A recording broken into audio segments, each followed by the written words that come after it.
A'udzubillahi minasyaitonir rajim. Bismillahirrahmanirrahim. Assalamualaikum warahmatullahi wabarakatuh. Alhamdulillah, puji syukur kita senantiasa mengucapkan kehadirat Allah Subhanahu wa taala karena atas limpahan rahmat-Nya lah kita dapat berkumpul untuk talabul ilmi dalam kegiatan halaqah ini dalam rangka mendekatkan diri kepadanya. Alhamdulillah.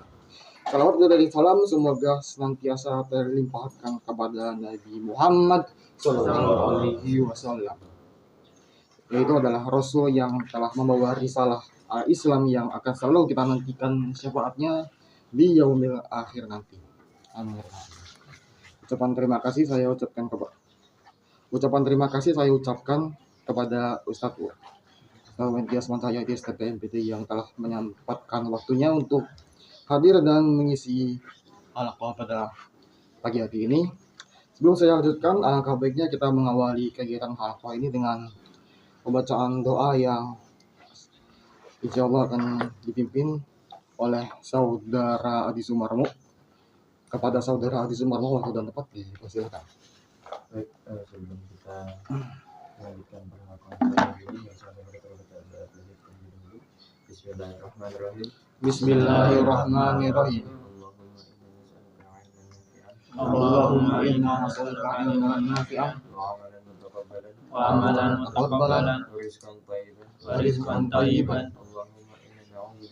Allahumma inna na'udzubika min ilmin la yanfa'u wa qalbin la yakhsha'u wa du'a'in la yasma'u wa amalin la yurfa'u. Raditu billahi rabba wa bil islami dina wa Muhammadin nabiyya wa rasulah. Rabbi zidna ilman. Ya, terima kasih kepada saudara Adi Sumarmo atas memimpin pembacaan doa. Semoga dengan pembacaan doa tersebut akan senantiasa menambahkan keberkahan pada halaqah kita pada pagi hari ini. Amin.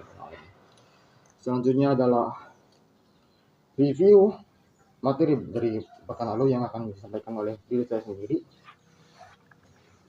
Ada beberapa poin penting yang kemarin itu dibahas ya. Yang pertama itu adalah kita senantiasa diwanti-wanti. Kita itu tidak boleh tertukar antara ilat, hikmah dan juga asbabul hukmi. Ilat itu adalah alasan hukumnya, dan kalau hikmah itu adalah manfaat atau dampak baik atau bahaya yang terhindarkan setelah melakukan perbuatan itu. Contohnya itu adalah ini perihal kuda perang, perihal meletakkan kuda-kuda di perbatasan gitu, supaya untuk menggentarkan musuh. Perintahnya di sini apa ya? Di sini tertulis siapkan kuda ya gitu. Bukan.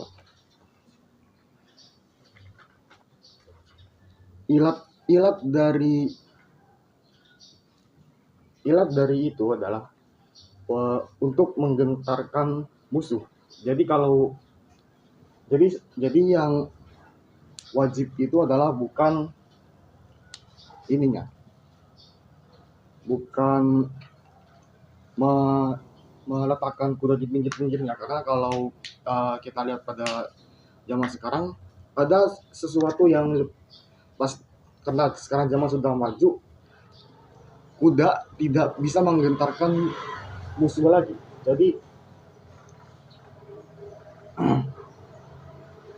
kalau kita pun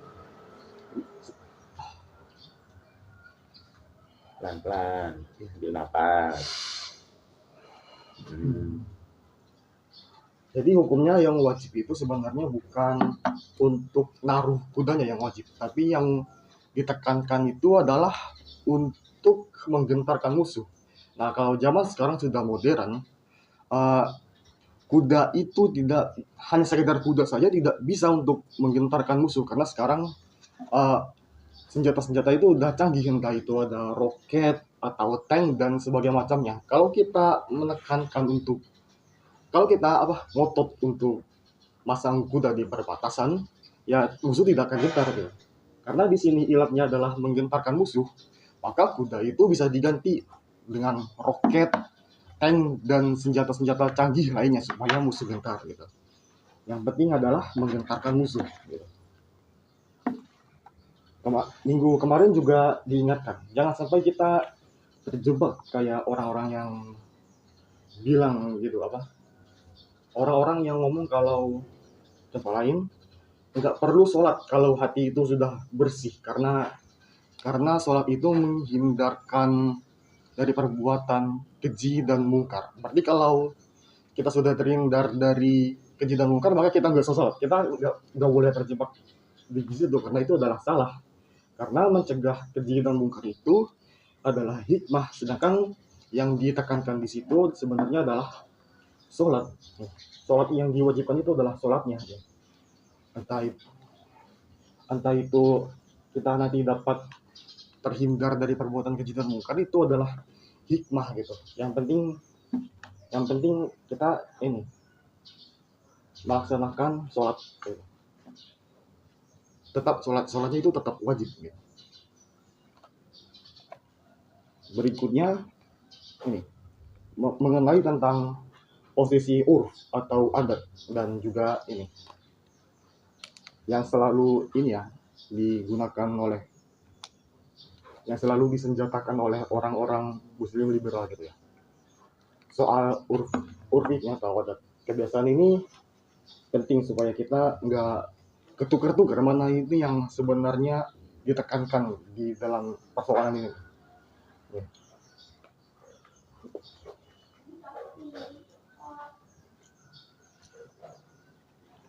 Ayo. Urus apa? Contohnya ini, kalau kita sopan santun ke orang tua itu adalah sesuatu yang wajib. Kalau di ini hadisnya itu kita tidak boleh berucap kepada orang tua gitu. Tapi kan itu kan ini, kalau di Indonesia orang-orang kan tidak mengerti gitu. Tapi kalau di budaya Arab, itu adalah sesuatu yang kasar ke orang tua gitu. Nah, jadi kalau kita ini ambil ininya sesuatu. Jadi karena itu di Arab itu adalah sesuatu yang tidak sopan kepada orang tua, maka kalau di Indonesia itu sesuatu yang tidak sopan itu apa? Itu adalah kepada orang tua, dan sebagainya macamnya. Intinya adalah ini, intinya adalah kita ini menghormati orang tua. Caranya itu adalah jadi fungsi urf dan syariat apa? Jadi fungsi urf dalam syariat itu adalah untuk memahami fakta gitu. Istilahnya adalah tahqiqul mandat gitu. Jadi bukan menentuin halal haram ya.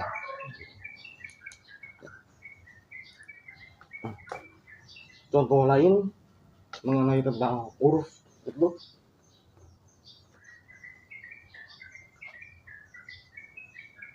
Udah cukup. Ya, udah benar. Ya, pusing kan? Ya. Selanjutnya ini ada pembahasan, ada nasihat ini tentang reminder. Ini termasuk reminder ya. Ini tidak di dalam kitab, tapi ini adalah sebagai reminder buat kita. Jangan kita ini biasakan untuk pura-pura paham gitu. Kalau ngaji, apabila kita ada sesuatu yang tidak paham, lebih baik kita ini lebih baik kita bertanya gitu.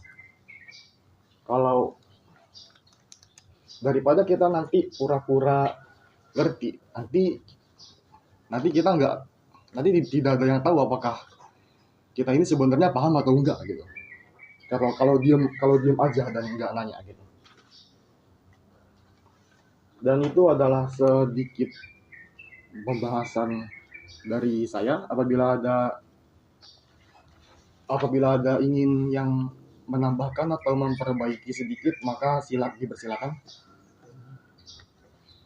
Tambahan dikit, kemarin ada perbedaan tentang huruf dan adat. Intinya itu merujuk pada kebiasaan umum. Huruf itu adalah pemahaman atau nilai yang sudah umum diketahui oleh masyarakat atau lebih ke pemikiran. Untuk adat itu perilaku yang dilakukan ulang atau lebih ke perbuatan fisik. Jadi hukum syara itu tidak berubah karena hukum halal haram itu tetap tidak berubah meski zaman atau tepatnya berubah, huruf tidak boleh mengandung syariat. Itu adalah tambahan dari Saudara Agus. Apabila ada yang menambahkan atau mengurangi, memperbaiki lagi, dipersilakan. Mengurangi ya. Mulut dot. Ya. Terkait dengan ailat tadi, ini sedikit dapat meluruskan. Intinya kalau dengan ilustrasi di pekan-pekan sebelumnya yaitu fi'il dan X. X itu bisa berupa ilat, hikmah ataupun asbabul hukmi. Agar bisa tahu untuk bisa menentukan X itu sebagai apa, harus dari dalil-dalil yang lain. Apakah X itu sebagai ilat, apakah sebagai hikmah ataupun sebagai asbabul hukmi. Contoh-contoh yang sebagai ilat dan hikmah tadi sudah disampaikan oleh Ustaz Malik. Mungkin tadi kelewat yang asbabul hukmi, contohnya misal salat asar wajib pada saat sore hari. Di sini fiilnya adalah salat asar dan juga asbabul hukminya pada saat sore hari. Jadi yang penting itu adalah salat asar wajibnya. Yang mau di waktu kapanpun salat asar akan tetap wajib, hanya saja karena belum masuk waktunya. Jadi ya bukan berarti salat asar jadi nggak wajib gitu, memang belum waktunya. Itu untuk asbabul hukmi. Kemudian tadi sedikit terkait dengan urf atau dari kata arafah yang artinya tradisi, sudah disampaikan sama Ustaz Agus juga terkait dengan definisinya, yaitu adalah pemahaman yang sudah dikenal oleh umum. Sedangkan adat adalah perbuatan yang dilakukan oleh umum. Urf atau tradisi tidak boleh dijadikan sebagai landasan penentu hukum. Kalaupun ada kaitannya dengan hukum syara, harusnya hanya menjadi tahqiqul manat saja. Contohnya yang tadi misalkan terkait dengan urf tadi, mungkin di Arab dan ngomong nggak masuk.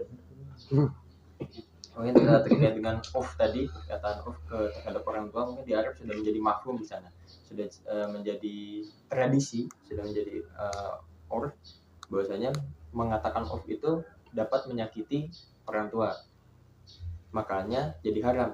Sedangkan di Indonesia mengatakan urf itu mungkin tidak menyakiti orang tua, tapi bukan berarti hukumnya jadi berubah, karena tadi tidak boleh menjadikan urf sebagai landasan hukum.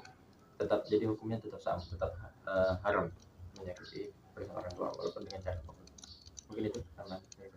Ya, terima kasih kepada Saudara Adi yang telah menambahkan. Apabila ada yang ingin menambahkan lagi, silakan. Ya. Izin sebelumnya ingin tahu penyampaian saya terkait feel itu benar apa belum? Apa? Penyampaian. Mau nanya? Enggak. Mau iya. menjelaskan gitu. Ya. Nah, kemarin itu Ustadz udah menjelaskan ya secara rinci gitu, lebih sederhana lagi terkait Rifki bertanya tentang spesifik fiil dan X gitu. Nah, fiil itu aktivitas yang kita lakukan gitu. Nah, fiil itu dihubungkan kepada X itu hukum-hukumnya yang tadi Adi sampaikan. Jadi X-nya itu memang harus dicari oleh dalil-dalil yang lain seperti itu. Nah, untuk contoh sederhananya, kemarin tuh Ustadz menjelaskan tentang aktivitas di sini. Nah, fiilnya itu di sini tuh duduk. Nah, X-nya itu di lingkungan sekitar, entah itu pagi, entah itu belajar ataupun ilmu.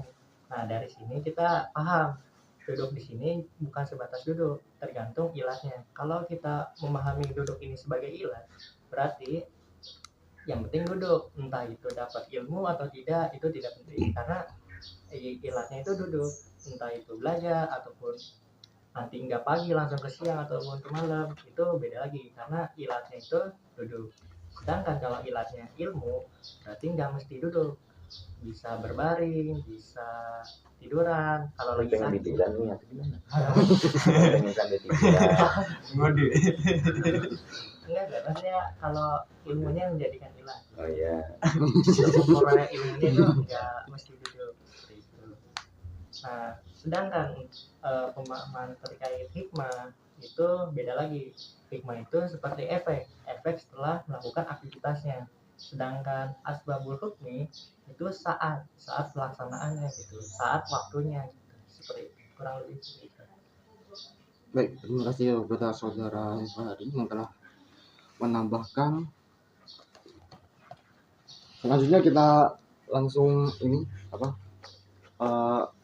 lanjutkan kepada acara yang nanti, yaitu adalah penyampaian halaqah oleh peserta media saya di SPPN PDI waktu dan tempat dipersilakan. Bismillahirrahmanirrahim. Tutup ya. Sebentar lagi kan tukang roti lewat.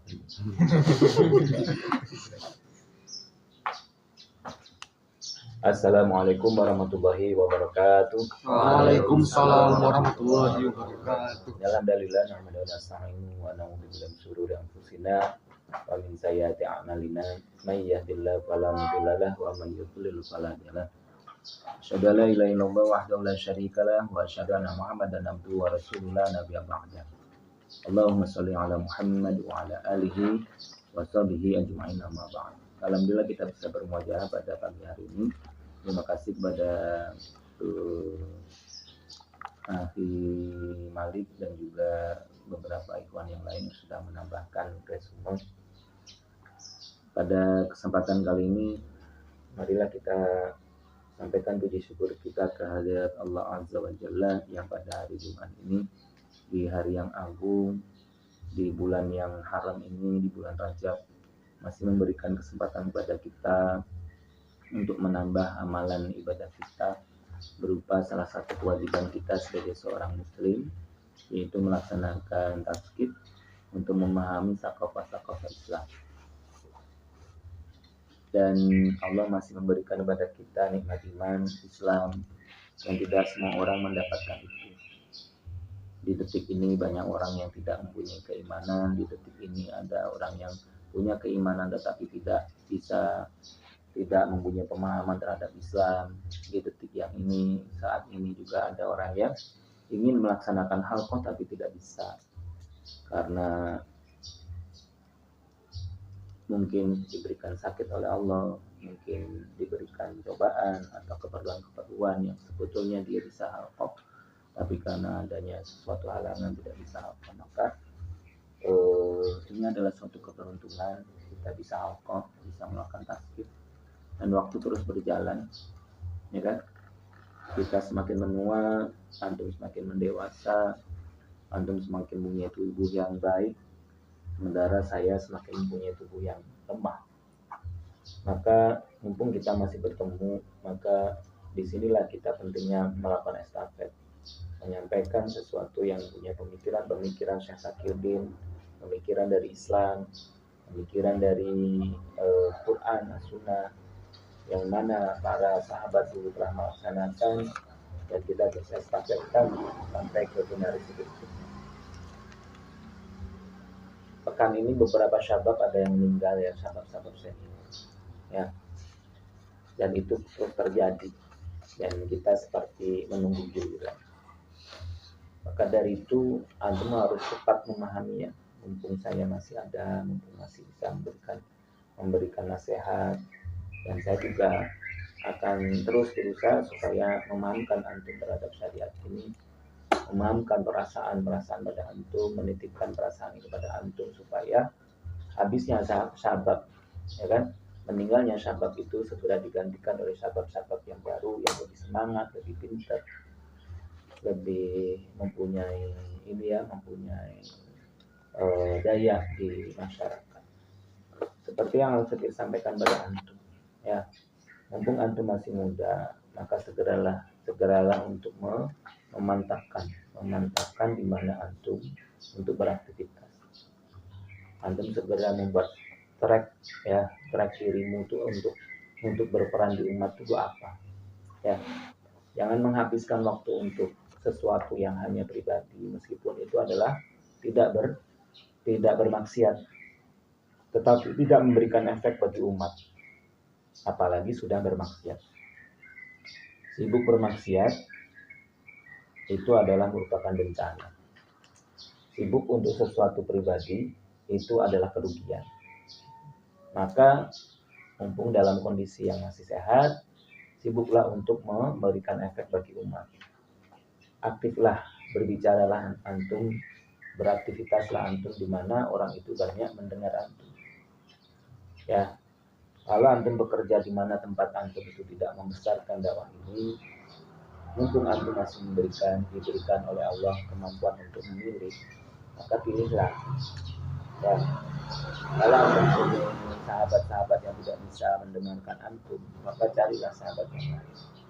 Kalau antum mempunyai lingkungan yang tidak bisa menyerap kebaikan-kebaikan antum, maka carilah lingkungan lain yang bisa menyerap kebaikan-kebaikan antum.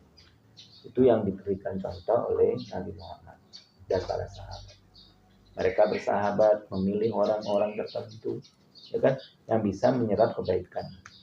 Rasulullah mengatakan kepada Abu Thalib, kalau Abu Thalib tidak mau membantu dakwah ini, ya sudah, Rasulullah juga akan mencari pendukung yang lain.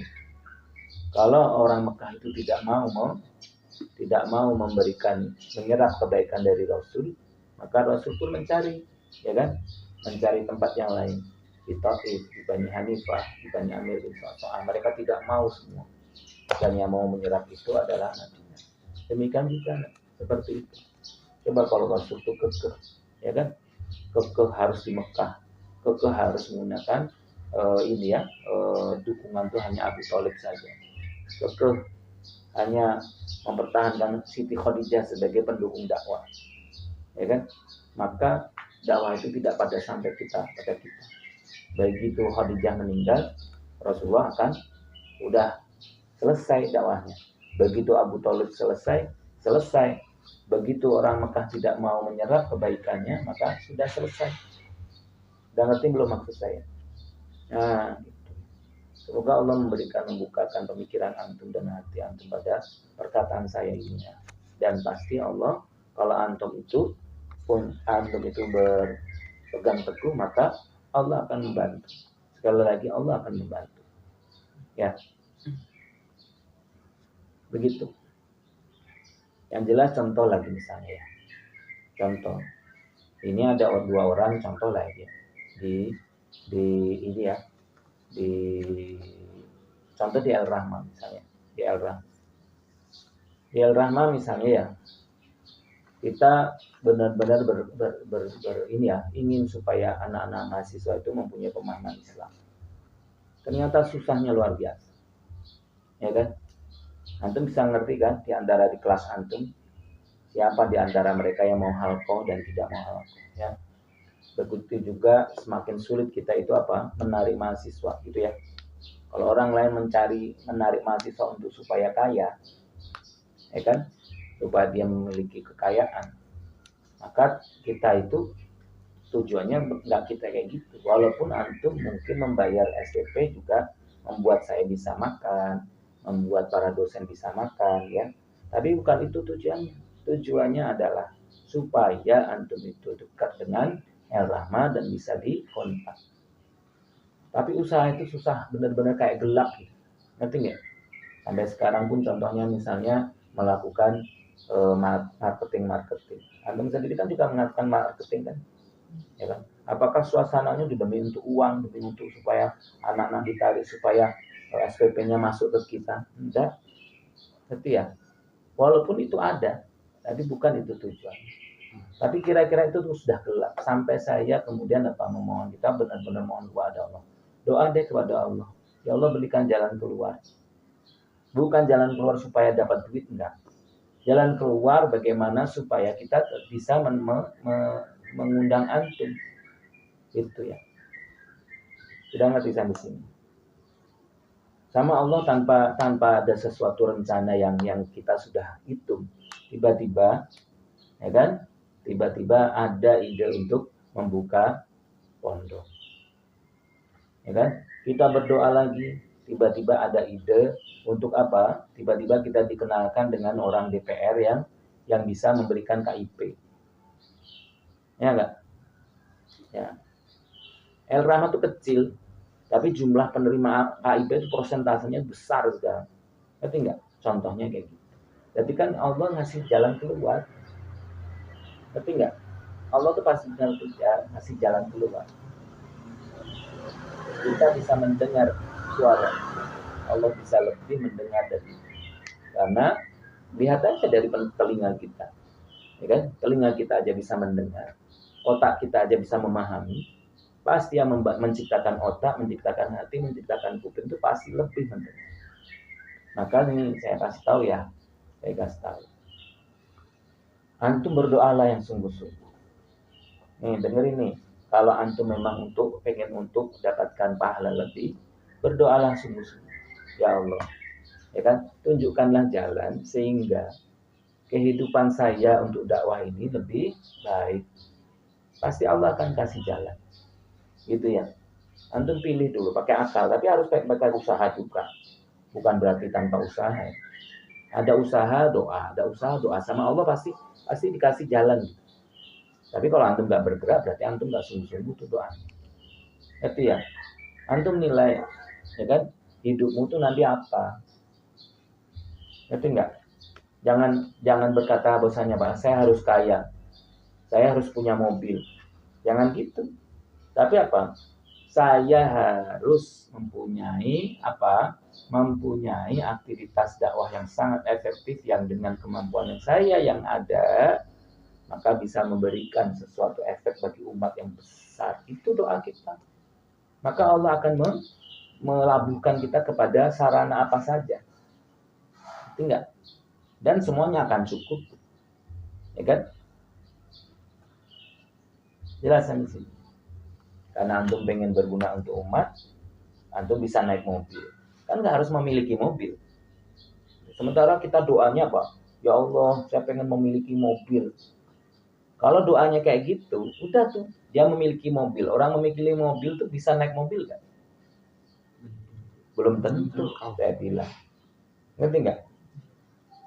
Punya mobil tuh belum tentu menaiki mobil. Mobilnya bisa rusak, mobilnya bisa dipinjam orang, mobilnya dipakai orang, mobilnya kemudian malah disita, mobilnya malah menghabiskan hartanya. Paham ya? Ini sudah sering saya sampaikan berulang kali pada antum dan semua dari saya ya. Tapi ada yang dengar, ada yang tidak. Ada yang dengar, ada yang tidak. Paham? Nanti ya. Ada yang tidak dengar, ya kan? Dia keluar dari El Rahmah, keluar dari pondok. Kalau saya bilang keluar dari pondok dan kemudian dia beraktivitas lebih baik, nggak masalah saya. Tapi dia kemudian fokus mencari supaya punya mobil. Fokus supaya dia dapat rumah. Hasilnya apa? Malah berantakan luar biasa. Ngerti nggak? Dia mungkin memang punya rumah, tapi kehidupannya hanya untuk mencari rumah. Ngerti ya? Padahal Allah tidak mewajibkan kita punya rumah. Ngerti nggak? Laki-laki itu diwajibkan menyiapkan rumah. Punya dia atau punya orang? Yang penting bisa punya rumah. Gitu toh. Jelasin sini ya. Yang pas saya pakai itu bukan mobilnya, bukan mobil saya tuh. Tapi saya bisa pakai. Ya kan? Saya bisa digunakan untuk sesuatu yang untuk dakwah bisa, ya kan? Untuk dakwahnya orang bisa. Itu jauh menurut saya ya jauh menyenangkan. Kalau jadi mobil senang mana? Dipakai banyak orang atau dimiliki seseorang yang jarang dipakai? Banyak orang. Ya, dipakai oleh banyak orang, walaupun yang pemilikannya mungkin dalam tanda kutip pemilikannya oleh seseorang gitu, bukan yang orang tadi. Itu ya nak ya. Jadi sekali lagi doanya jangan doa yang tidak berilat gitu. Ngerti nggak? Antum jangan sampai berdoanya apa, ya Allah, apa namanya, sendalnya hilang, terus antum berdoanya, ya Allah, semoga sendal saya ketemu, ya kan? Mending apa? Ya Allah, jangan langsung apa? Oh, ada orang yang lebih butuh sendal. Niatkan aja apa? Sudah kok, udah.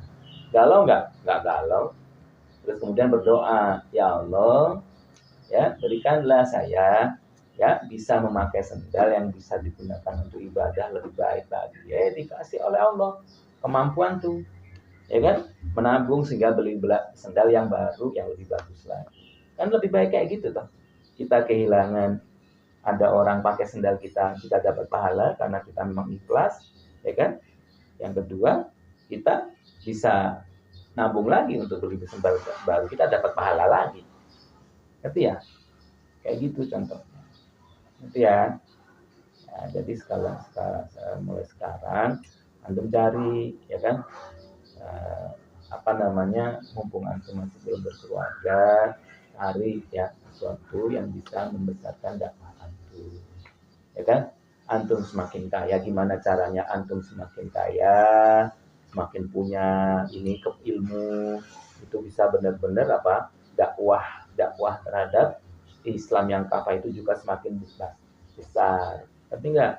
Antum punya keluarga makin bahagia, keluargamu makin besar, karena punya anak, dakwah Islam juga semakin besar. Antum baik di mata tetangga, antum makin baik, dakwah Islam semakin baik. Ngerti nggak? Nah, jadi semua diniatkan dan diusahakan ada kaitannya dengan dakwah ini. Itu ya.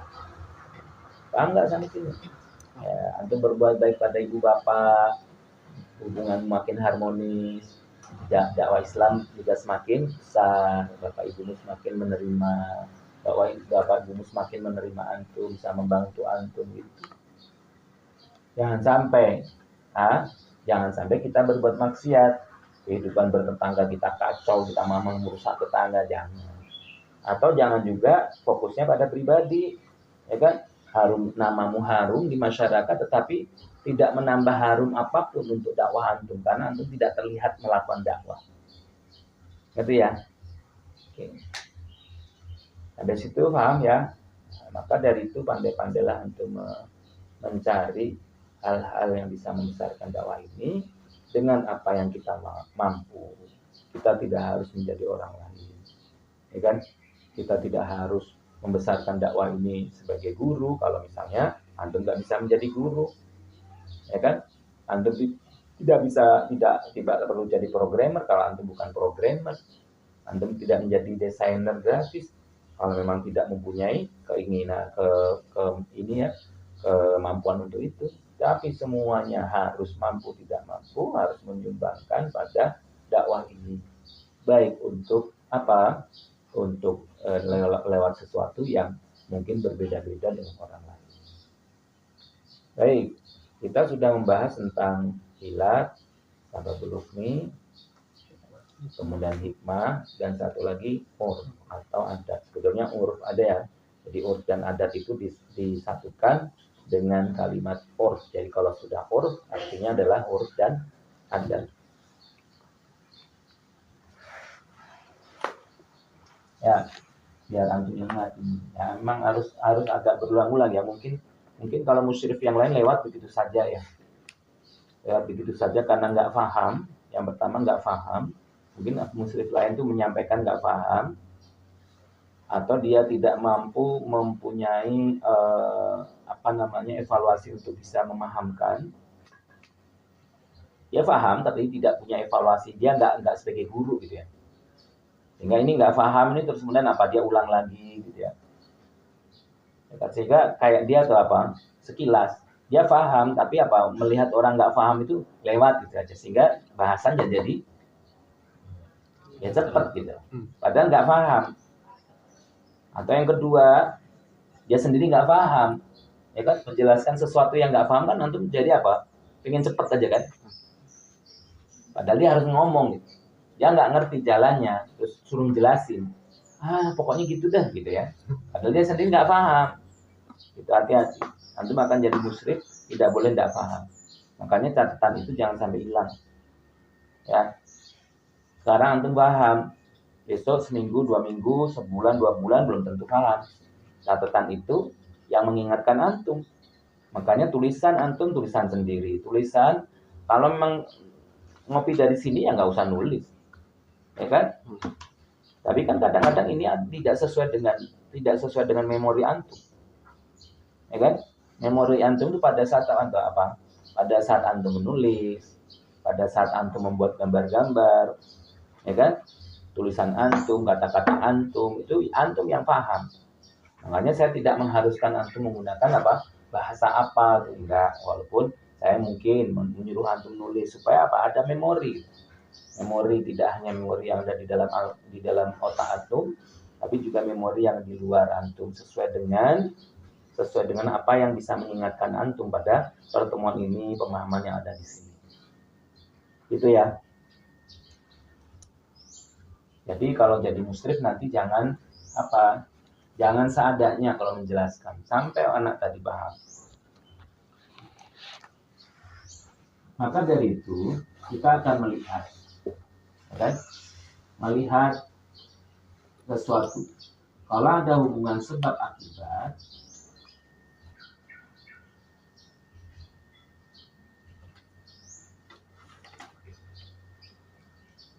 ya kan? Kalau saya mentingkan pada sebabnya, hubungannya adalah sebab akibat. Kenapa melakukan itu seperti itu? Ya kan? Kalau yang penting adalah ini.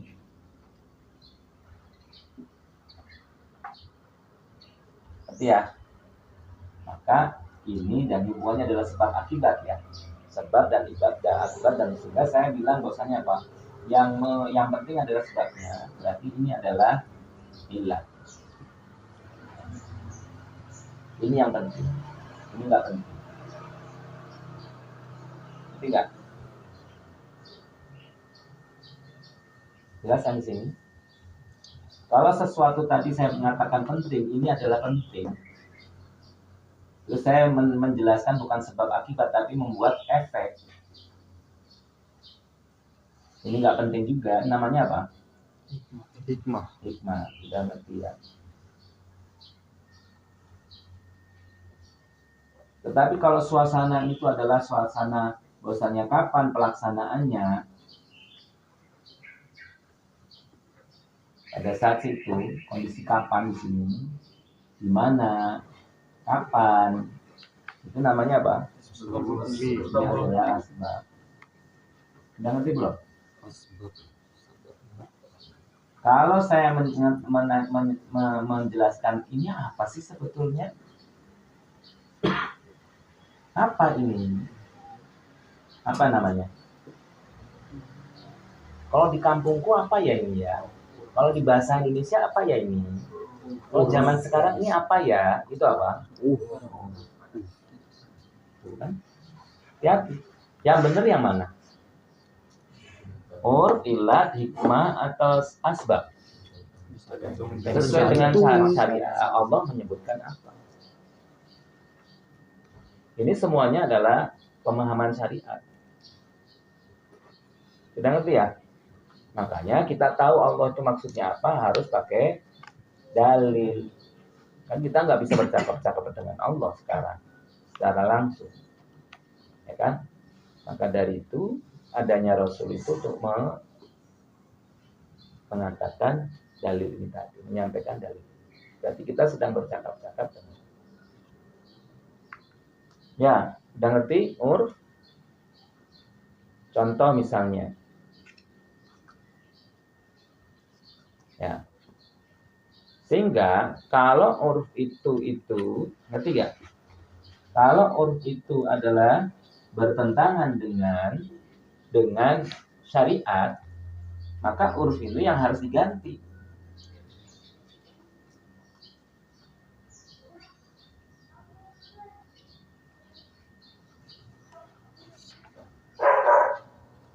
Ada yang uruf itu sebagai penjelas yang tidak bertentangan dengan syariat. Ya. Tidak bertentangan, tidak menentang syariat. Maka inilah yang dipakai. Ini harus diganti. Contoh misalnya, ada suatu kebiasaan orang, sholat itu apa sih? Sholat itu berdoa kan? Sholat berdoa. Oh di sini berdoa. Doa teh sembahyang kali ya gitu loh.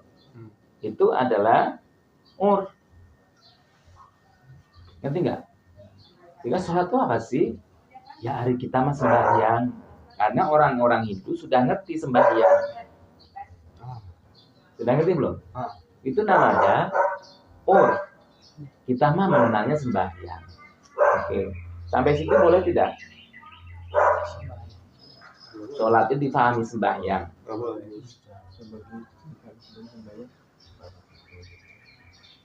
Boleh. Nggak boleh. Nggak boleh. Boleh. Boleh tidak? Boleh. Ya kalau secara penyebutan daerah. Iya. Sekarang seorang sholat disebut sembahyang boleh nggak? Boleh. Kalau dilakukannya sebagai seperti sembahyang. Ada nggak bilang bisa sembahyang dohor atau sembahyang heula itu ada nggak? Ada. Karena orang nggak ngerti sholat. Ngerti nggak? Ngertinya sembahyang. Kata yang dia pahami urf dia itu apa? Sembahyang. Oke ya. Sampai derajat ini boleh karena apa? Oh, sembahyang itu adalah menyembah hyang. Hyang itu adalah Tuhan pencipta gitu. Ngerti?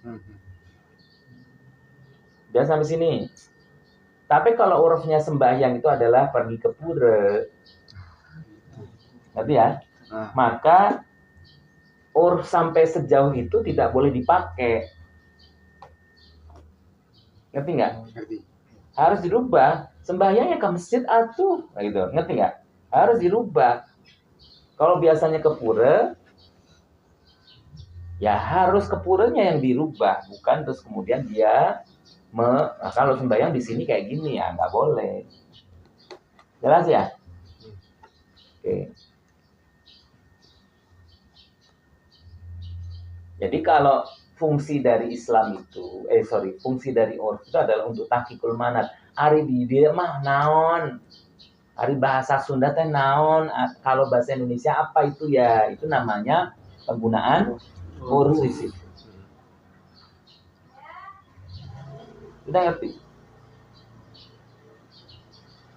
Jadi urf itu membantu untuk menguak fakta. Kalau di sini di mana, makna di sini tuh apa sih kayak gitu kan? Udah ngerti belum sampai sini? Tapi kalau di sini kagak ada yang kayak gitu, gimana? Itu kok gak ada yang kayak gini? Kalau di sini siap apa ya? Gimana? Maka kita yang mengambil pemahaman di situ. Jadilah urf kita menjadi urf yang baru berdasarkan syariat. Kadang-kadang kan kita mengartikan jilbab kan susah. Ngerti nggak? Yudnina alaihinna min jalabibihinna. Ari di dia mah kan namanya jilbab mah kerudung. Ngerti nggak? Jadi salah nggak itu? Enggak. Sampai situnya. Urufnya di sini bilang jilbab tuh kerudung. Padahal Allah tuh maksudnya jilbab tuh apa? Gamis. Beda kan? Maka gimana yang harus ngalah? Oh yang harus ngalah urufnya. Iya harus anu jelaskan. Jilbab itu bukan itu gitu. Ngerti nggak? Atau misalnya kadang-kadang tidak ada di sini apa ya namanya itu? Ngerti nggak?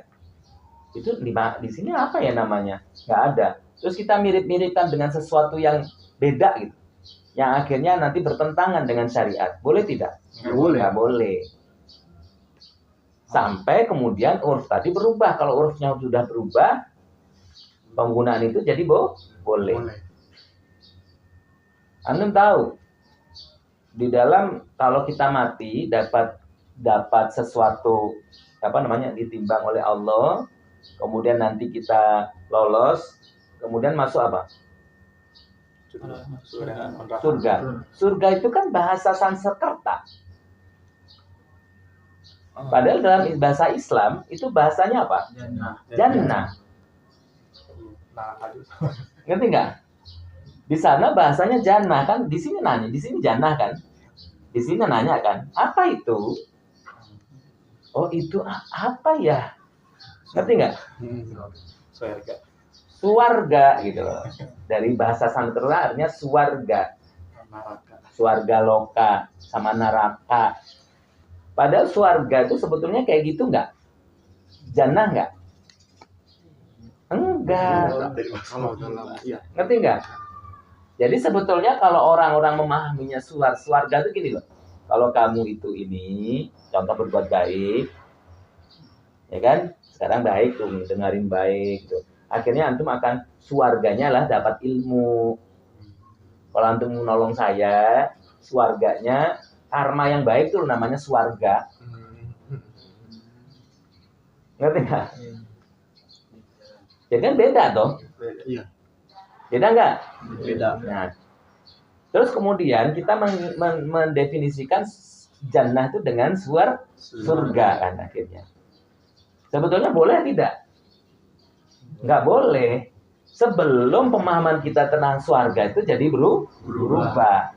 Makanya para ulama mengatakan surga itu nggak kayak gitu. Surga kita tuh gini, dijelaskan surga kita di akhirat, surga kita di akhirat. Akhirnya kalau yang surga ngerti nggak? Nah, dan itulah yang disebut mengubah uruf.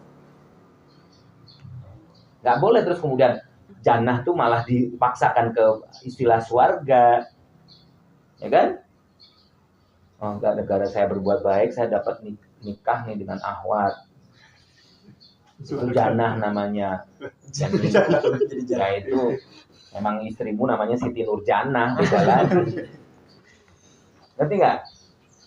Nah sekarang coba antum tanya ke orang-orang surga itu ada di mana? Mesti jawabnya apa?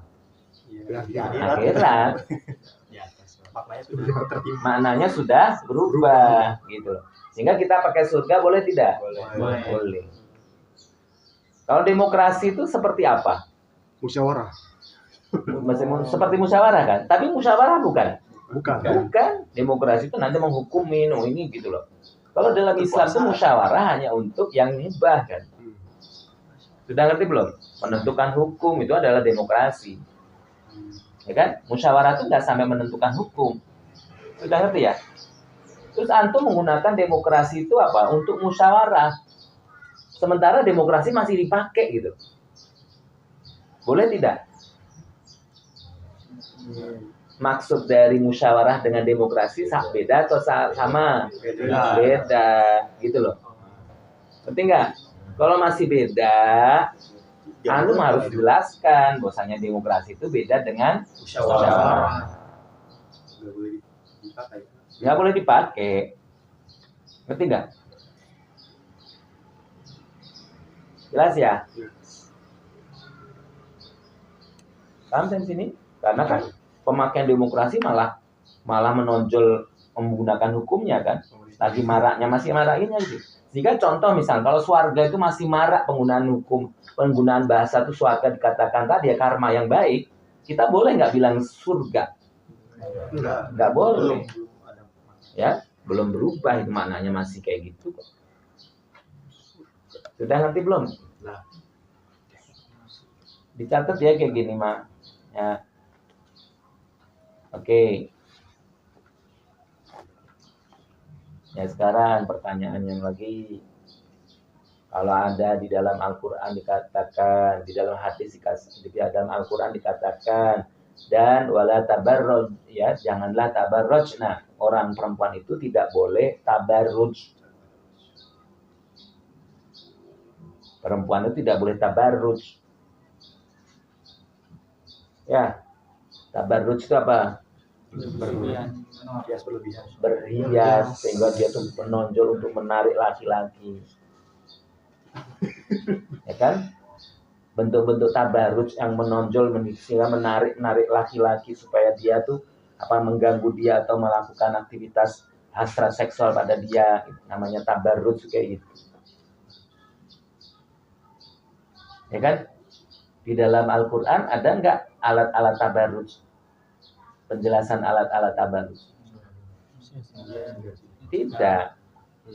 Maka kalau antum mengatakan bahwasanya tidak boleh pakai lipstik yang menor, tidak boleh pakai ini bulu mata ini kemudian dilukis-lukis ini pada saat keluar rumah, itu namanya adalah apa? Sesuai Fakta tabarruj di masyarakat itu apa? Ngerti ya? Jadi urf itu adalah penjelas fakta di sini itu apa?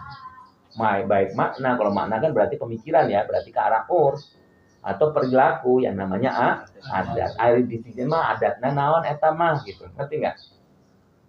Tapi kalau adat dan urf itu berbeda, maka dia harus dirubah.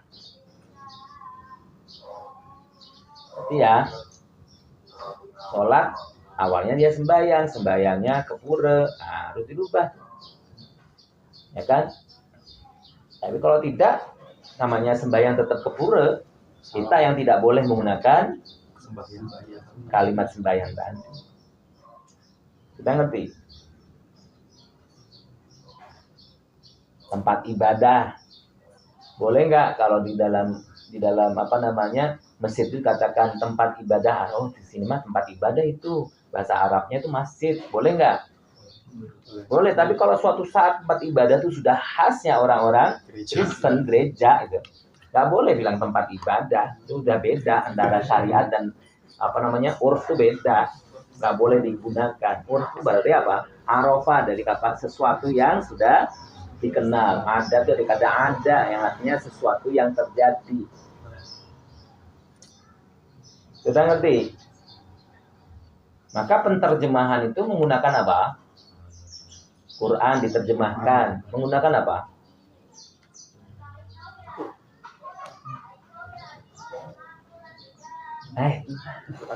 Kul. Apa sih kul itu? Katakan itu apa? Kul, katakan itu apa? Kul di sini, katakan. Hari di sini mah katakan. Kul itu apa? Itu mah katakan. Itu apa berarti? Urf. Artinya kita memakai urf untuk memahami syariat. Faktanya itu apa sih itu? Kul, dua teh apa? Kul huwa Allahu ahad. Kul huwa itu apa? Dia. Nggak ngerti itu. Berarti antum nggak ngerti huwa itu apa ya? Kalau di sini mah itu artinya apa? Apa? Iya. Jangan diem aja tuh. Ini dikasih tahu. Huwa itu bahasa apa? Kalau di sini itu apa? Iya. Apa? Iya. Kan belajar bahasa Arab. Itu untuk memahami kalau di sini itu urufnya apa. Namanya bahasa itu adalah salah satu, kan bahasa itu apa? Bahasa itu apa? Uruf. Ini namanya apa? Kok bisa penghapus namanya? Ya uruf di sini namanya penghapus. Ngerti nggak? Ini apa uruf di sini namanya? Makanya bahasa itu apa? Salah satu uruf. Coba misalnya antum biasakan ini namanya cepluan terus cepluan, lama-lama gimana? Cepluan. Gawai. Ya kan? Gawai. Ngerti nggak? Nah kalau di Arab ini namanya apa? Ya di sana. Ya. Namanya apa? Mahmul, ya. Ya kan? Mahmul hatib. Ya. Ngerti?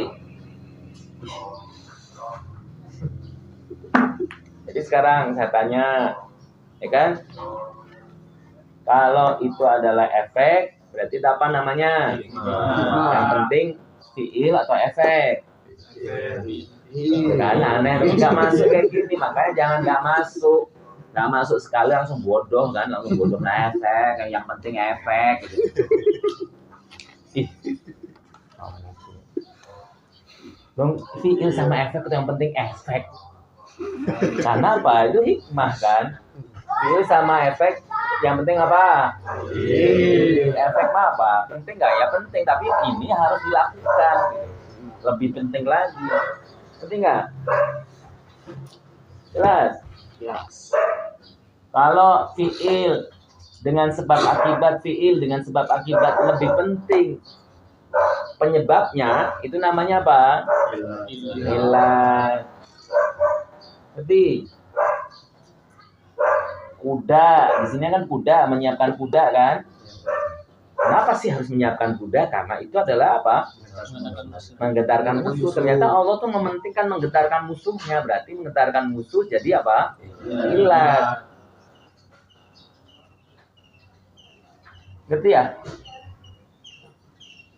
Kapan dilakukannya itu? Oh, pas pagi. Berarti pagi jadi apa? Asbab. Pas dilakukan pas apa? Pas kamu sudah punya duit. Asbab. Pas antum ada di Makkah. Asbab. Haji itu wajib nggak? Wajib. Lah kok nggak di sini? Asbabnya di sana, di tanah haram. Jangan bilang wajib kalau di tanah haram, enggak. Wajib kalau pagi, sholat subuh wajib enggak. Kok sholat subuh nggak wajib? Lagi yang melakukan sholat ini enggak, itu hukumnya tetap. Itu Pak, saya mah nanya kapan dilaksanakan, baru nanti pagi, gitu loh. Udah ngerti belum? Udah ngerti? Enggak.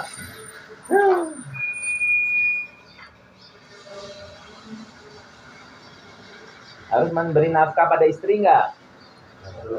Harus. Kok kamu belum memberi nafkah pada istri? Punya istri. Belum punya istri. Apa itu namanya?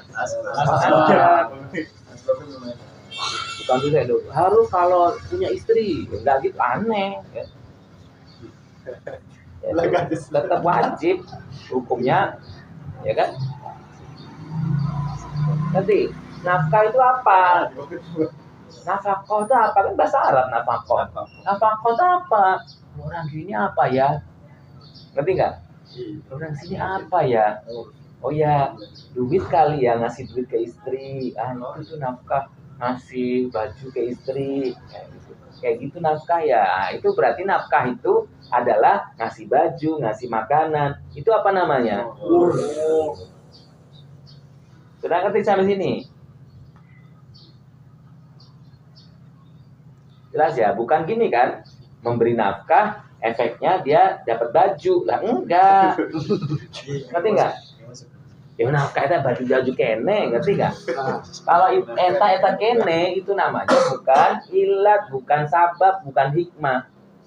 Kalau sesuatu yang berbeda, kalau itu bersifat efek berarti hikmah. Kalau menjadi sebab-sebab berarti dia ilat. Ngerti enggak? Kalau dia berkaitan dengan waktu-waktu berarti jangan dibilang sebab. Maksud kamu subuh kenapa? Karena pagi. Maksud sholat subuh karena pagi. Jadi yang penting kayak apa kalau pagi dan subuh? Yang penting apa? Pagi. Opo kui? Pagi itu hikmahnya sholat gitu. Apa itu? Kan secara bahasa aneh. Tapi kayak aneh itu nanti diulik-ulik sama apa? Sama liberal. Yang penting gimana supaya tidak sholat.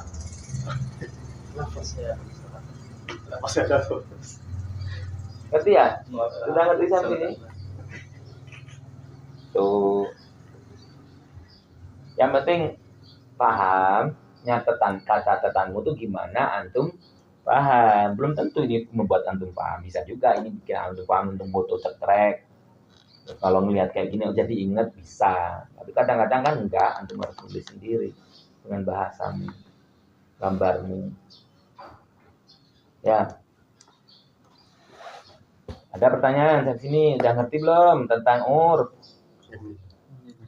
Jadi urf itu bisa dipakai untuk memahami kaki bermana, memahami fakta, memahami bahasa, memahami kalau tidak tahap naon. Kalau sulit maka apa? Akhirnya kita tuh apa? Sampai pembahasan menyamakan biar cepat gitu. Ngerti nggak? Akhirnya uruf sono dan uruf sini disamain. Itu mudah walaupun tidak harus. Ngerti nggak? Iya. Makanya mengapa kok bahasa Indonesia itu menyerap bahasa Arab banyak karena apa? Supaya cepat. Nafkah itu gimana? Bahasa Indonesianya apa nafkah? Nafkah ya nafkah sama ya. Katakan jilbab makanya apa? Jilbab makanya antum biasakan kalau bilang jilbab itu jangan untuk kerudung, ini jilbab nih. Ngerti ya? Akhirnya nanti gimana? Akhirnya cepat sama karena hurufnya sama dengan bahasa Arab, dengan orang Arab, dengan orang Islam gitu ya. Jelas yang sini? Bingung nggak? Makanya kalau uruf kita itu sampai uruf bahasa itu berbahasa Arab, pemahaman Islamnya gimana? Lebih kuat, lebih cepat, lebih spesifik. Ya, lebih antum lebih paham syariat. Makanya salah satu kemunduran syariat pada saat iya tidak paham bahasa Arab, tapi tetap aja nggak mau belajar bahasa Arab. Itu mah omdo apa? Ngomong doang. MTB itu mah apa? Manis di bibir. KUDA itu mah apa? Ya kuda. Oh iya. KUDA apa ya? Ya kuda, KUDA kuda. Catat nih. Penting itu. Singkatan lagi. Ya, udah ngerti. Siapa yang masih bingung,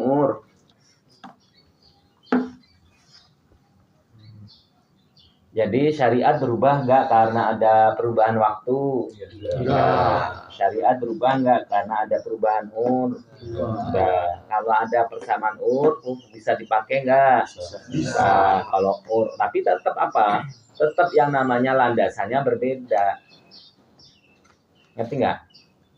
Antum sudah biasa berbuat baik pada orang tua, ya kan? Karena gara-gara orang tua sudah memberi nafkah pada antum. Urf yang yang dipertahankan apa? Berbuat baik. Urf yang harus dihilangkan apa? Kamu berbuat baik pada orang tua karena orang tua sudah ngasih nafkah pada kamu. Yang urf yang harus dihilangkan apa? Karena berbuat baiknya karena sudah ngasih nafkah. Iya, itu urf yang jelek. Ngerti nggak? Jadi tadi loh, sembahyang ke pura, tiap hari sembahyang ke pura. Urf apa yang boleh dipertahankan? Sembahyang. Kalau nggak ke pura, ya kan? Apa yang harus diganti, harus dihilangkan? Ke pura. Ngerti nggak? Sudah biasa, sudah menjadi adat, antum punya adat tuh. Pagi-pagi, begitu pagi, olahraga. Ngerti ya? Begitu bangun, yang mikir antum adalah olahraga. Apa yang adat yang bisa dipertahankan? Bangun pagi-pagi. Adat yang harus diganti apa? Ya, ingatnya sholat. Ya, sholat. Iya kan? Sudah ngerti belum? Sudah biasa olahraga supaya badannya bagus, supaya awat-awat pada terpukau.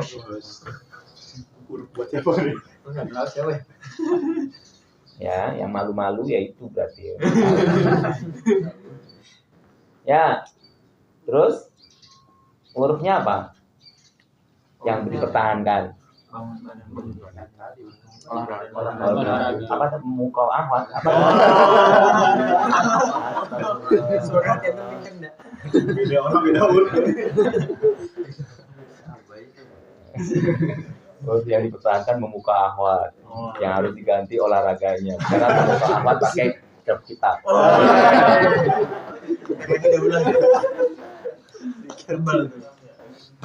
Udah ngerti belum? Tuh, jadi yang harus kita pertahankan syariat. Urf itu dalam rangka untuk apa? Memahami syariat, bahwasanya oh itu loh yang diperintahkan, oh itu yang diharamkan. Udah ngerti? Oke ya? Ya.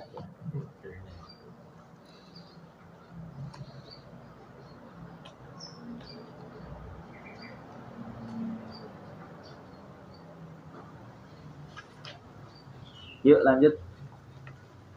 Yang mana nih? Wa in kana ghairu mukhalaf. Ya.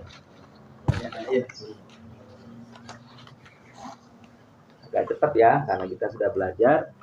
Wa in kana ghairu mukhalafin li syar'i, kalau tidak bertentangan dengan hukum syara, siapa adat dan uruf tadi, yasbut al-hukmu, maka hukum itu ditetapkan didalilihi dengan dalil-dalil wa ilati asyariyah, dengan dalil-dalil syariat. Berarti ya, antum sudah biasa melakukan itu, antum sudah mengenal sebagai itu. Kalau pengenalan dan kebiasaan antum sudah sama dengan syariat, la bihadal urf, ya, maka tidak masalah bagi uruf tadi. Walau lam yukhalif asy'ar, selama tidak bertentangan dengan hukum syara.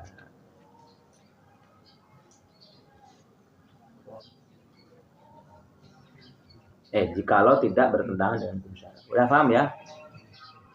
Wa ala dzalika, oleh karena itu fala tahkumu al-adah, maka adat itu tidak bisa dijadikan sebagai penentu hukum bi syar'i. Jadi hanya penentu apa? Membantu kita untuk memahami fakta. Kalau adat dan urufnya mau malah bertentangan apa? Sama dengan fakta yang ada di urufnya orang Arab. Ngerti nggak? Jelas sampai sini? Bal yahkumu asyar'u bil a'rafi wal adat. Tetapi syariatlah yang akan menghukumi uruf dan adat. Alaihi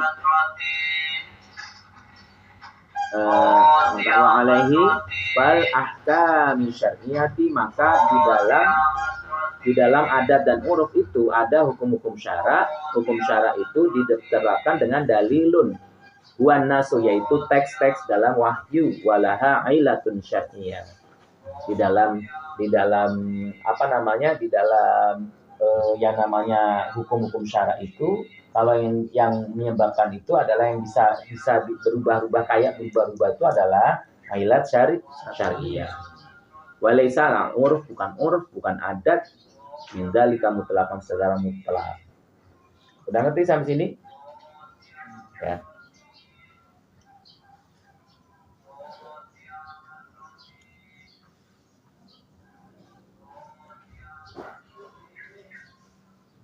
Ada pertanyaan?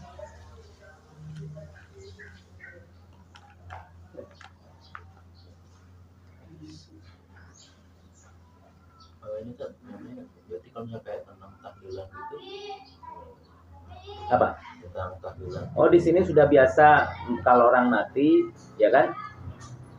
Di apa namanya? Dulu ya, ceritanya dulu kan gini. Kalau orang mati kan dia apa? 7 hari ya? 7 hari, 40, 100, 1000 gitu kan? Ya. Sekarang gini, 7 harinya, terus dia apa? Pakai dupa, terus menyambut. Katanya apa? Orang tadi arwahnya masih ada, ya kan? Sekarang saya tanya, uruf apa yang bisa dipertahankan? Ini apa dulu tahlilan? Kumpul-kumpul masih bisa dipertahankan nggak? Masih. Masih. Untuk apanya? Untuk menunggu arwah tadi. Itu urufnya itu harus dihilangkan. Ngerti nggak? Jelaskan sini. Sehingga pemikiran yang beberapa ulama yang membolehkan tahlilan dan melaksanakan tahlilan, ya nggak usah dihilangin lah kalau memang sudah biasa. Apanya? Kumpul-kumpulnya. Lah kok dulu kok nggak pernah ada doanya? Apa? Ya karena kan dulu Hindu, konteksnya nggak untuk berdoa, konteksnya tuh untuk apa? Untuk ini orangnya masih ada gitu loh, untuk kayak berpisah gitu loh. Kan dia mau moksa, dia mau pergi kan, ngerti ya? Maka akhirnya apa? Dia 7 hari suasana dulu berdoa enggak, makanya adatnya dirubah. 7 hari itu apa? Berdoa. Ngerti nggak? Makanya ulama yang mengatakan, nah ini kan nggak apa-apa 7 harinya kan memang tidak bertentangan dengan syariat. Gitu. Tapi ada yang mengatakan bahwasanya 7 harinya loh itu kan juga masih mengandung ke situ. Nah, itu tergantung sesuatu yang remeng-remeng. Ngerti nggak? Jelas nggak sampai sini? Jadi kalau yang namanya orang setelah meninggal, ya kan? Bagusnya apa? Tahlilan atau tidak? Ya tergantung dia kegiatannya. Gitu. Apakah harus 7 hari? Syariat nggak mengatakan harus 7 hari. Tapi kalau pengen mendoakan 7 hari, boleh nggak? Boleh. Tapi ada yang mengatakan, nah nggak boleh itu meniru Hindu. Yaitu berarti apa? Silahkan pendapatmu apa? Sesuai dengan itu kayak gitu. Ngerti ya? Tapi antum harus ngerti bahwasanya itu apa? Tidak hitam putih. Kan ada orang menghadapi tahlilan seperti menghadapi apa? Hitam putih. Tahu hitam putih nggak? Nggak boleh. Tegas itu loh. Ngerti nggak? Padahal kita mah boleh apa? Bolehnya apa? Untuk perkara-perkara di masyarakat mana? Harus saklek atau harus toleran? Harus memahami juga. Harus saklek atau boleh ya mungkin benar juga gitu. Yang mana yang benar? Toleran. Oh, mungkin benar juga ya. Mau kemana Mas? Mau ke pura? Oh ya mungkin benar juga. Saya udah curiga dari awal. Hah? Harus saklek atau toleran? Hah? Ya tergantung. Kalau memang fakta itu abu-abu gimana? Ya sifat kita yang abu-abu. Ngerti ya? Kalau hitam putih ya hitam putih. Ya kan? Bukan terus kemudian ke pura terus bisa jadi sih, kayaknya bagus juga, bisa bagus. Cuma saya kayaknya milih masjid aja ya. Ngerti ya? Malah kalau kita nggak tahu sejarah Hindu gitu ya, urut itu cenderung bahwasanya kita ada yang meninggal tuh malah kita mendoakan di keingetnya tuh. Nah akhirnya orang Hindu mendoakan gitu ya. Maksudnya kalau ada orang yang saya gitu ya, waktu kecil gitu ya, nggak tahu sejarahnya tahlilan itu, saya emang nganggap tahlilan itu nggak ada hubungan dengan Hindu, malah justru tahlilan itu kayak ngedoain aja gitu. Nah, ya makanya itu huruf seperti itu ya nggak apa-apa gitu. Tapi harus ngerti dulu sejarahnya gitu. Tapi kalau sejarah tadi sudah hilang, pemahaman ini sudah nggak ada, bahkan kalau masih ada tapi apa kita beda kok kumpul-kumpulnya kan nggak apa-apa. Emang kumpul-kumpul setelah meninggal nggak boleh gitu. Nah, kecuali ada dalil tidak boleh 7 hari kumpul-kumpul. Berarti gimana urus tadi? Ya harus nggak boleh sama sekali. Misalnya dia menemukan dalil itu gitu ya. Tapi kalau faktanya kan kita sudah berselancar ke berbagai ini kan dalil. Bahwasanya dalil ini memang remeng-remeng. Tapi kalau pakai dupa terus nunggu simbah datang nih, sudah datang. Ya kan? Anda tahu nggak kalau tahlilan orang-orang Jawa pakai apa? Ada kopi untuk ini, untuk yang datang gitu. Bukan. Berarti itu harus apa? Harus dirubah. Harus hilang, nggak boleh. Apa itu kayak gini? Kasih malik aja kopi. Sekarang kopinya buat yang ngumpul aja sih. Ya nggak apa-apa, itu beda kan. Udah modern. Jadi kopi terus apa lagi? Rokok. Tahlilan zaman dulu tuh kayak gitu. Karena itu masih apa? Masih ada itu. Nanti ya. sekarang enggak ada. Jelas sampai sini. Buat yang ngumpul deh kopi. Tiap apa misalnya tiap hari Selasa, tiap hari Selasa toh ini dia ngasih ini sesajen dan ini sesajen. Nah, tiap hari Selasa ngasih sesajen terus kemudian diganti setiap hari Selasa dia pakai ngirim doa ke orang tuanya. Boleh tidak? Boleh. Terus Selasanya masih mengandung itu tadi enggak? Ya, itu remeng-remeng. Ngerti nggak? Kita harus ngerti. Misalnya ada yang mengatakan jangan doa itu apa? Jangan hanya hari Selasa. Biar kita beda. Silakan kalau memang pengen bersih, ngerti nggak? Tapi kalau kita bilang saya pengennya Selasa aja deh, ya itu sebetulnya remeng harus ngerti. Memang ada ke sana. Tapi dalam hal ini kita harus punya bertanggung jawab itu. Oh enggak, kalau memang dia pengennya di situ ya nggak apa-apa gitu. Ngerti nggak? Jelas yang sini? Ya sedihnya orang kan di 7 hari kan, sehingga kita sambil takziah, sambil menghibur dia, sambil doa, niatnya gitu. Udah ngerti belum sampai sini? Kecuali kalau Allah menjelaskan 7 hari nggak boleh kumpul-kumpul, nah itu baru tuh benar-benar. Sudah ngerti ya? Nah kan orang kayak gitu membutuhkan kecerdasan nggak? Harus cerdas kita. Karena kan apa? Apakah ini saklek dari Allah atau tidak kan lihat dalil. Nah masyarakat yang mengatakan bahwasanya kalau nggak tahlilan matinya nggak sah. Ulang lagi buat dia. Nah itu kan pemahaman yang salah. Tapi kan tahu kayak gitu kan dari dalil. Paham ya sampai di masyarakat kan belum tahu. Harusnya yang ngasih tahu ini abu-abu loh. Makanya biar tahu abu-abu tuh kadang-kadang dalam ini kan dikasih tahu ini sunnah, ini wajib gitu kan. Walaupun dalilnya belum tahu. Jadi para ulama tuh sudah benar. Tapi ternyata kadang-kadang nggak tahu yang bodoh itu yang menjelaskan atau yang menangkap, tidak bisa membedakan mana yang wajib, mana yang sunnah. Sehingga seakan-akan semuanya wajib atau semuanya sunnah. Sekarang coba, sholat tuh kayak sunnah loh. Beberapa orang tuh kayak sunnah. Kalau sempat sholat. Kalau enggak, enggak tersinar. Oh iya. Ya kan kayak sunnah gitu. Atau orang mengerjakan yang sunnah seperti wajib. Harus kayak gitu. Ya enggak? Jelas kan sini? Jelas. Ada nggak orang yang kalau nggak rapat tuh kayak harus rapat, kayak gualak banget gitu. Ada nggak? Ada. Padahal kan jangan gitulah ya. Harus beda apa? Penekanan gitu. Jelas ya? Kalau yang sunnah ya nggak puasa diomelin habis-habisan, dipukulin ini kayak seperti wajib. Padahal puasanya puasa sunnah. Bingung nggak? Ada lagi pertanyaan? Tentang jual beli tadi. Kalau zaman itu kan job itu saya terima, saya jual saya terima. Yang sekarang kan pakai QRIS ya tadi. Itu boleh ya? Gitu? Ya sekarang intinya bahwasanya ada ijab kabul. Ijab itu apa? Ijab kabul gitu kan. Ijab kabul dikabulkan ya Pak, dia serah terus ya terima. Nah sekarang apa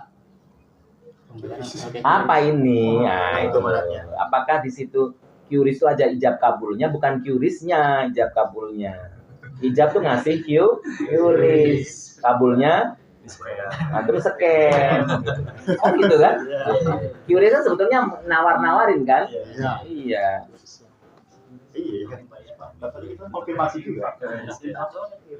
Terus ada ini kan, terus ada konfirmasi kan? Ngerti nggak? Kecuali kalau Allah mengatakan harus dengan suara. Berarti harus suara tuh masuk di sini. Harus ngomong. Tapi kan ternyata enggak, ijab kabul itu ijab kabul dengan tulisan juga oke. Orang bisu bisa berjual beli enggak? Bisa.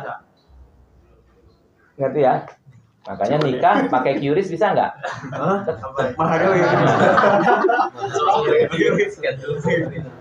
Pakai WA nggak ngomong, pakai WA bisa nggak? Bisa. Ya kalau Ya kan? Asal paham, dia bisa baca WA, saya juga bisa baca WA yang berakar ijab kabulnya. Artinya apa? Pemahaman. Udah ngerti ya? Itu tergantung, ya kan? Jangan terus harus kemudian saya terima coklat 1 batang. Nah, enggak. Ya, kalau waduh ini mah namanya petugas Indomaret bisa doer. Saya serahkan. Itemnya 100 lah, doer aja. Pulang langsung pakai ini apa? Yang lainnya pakai lipstik, dia pakai koyo. Udah ngerti belum? Jalan kan nih? Ya. Apa? Nanya nggak? Belum. Tidak akan pernah nanya. Lanjutkan ya.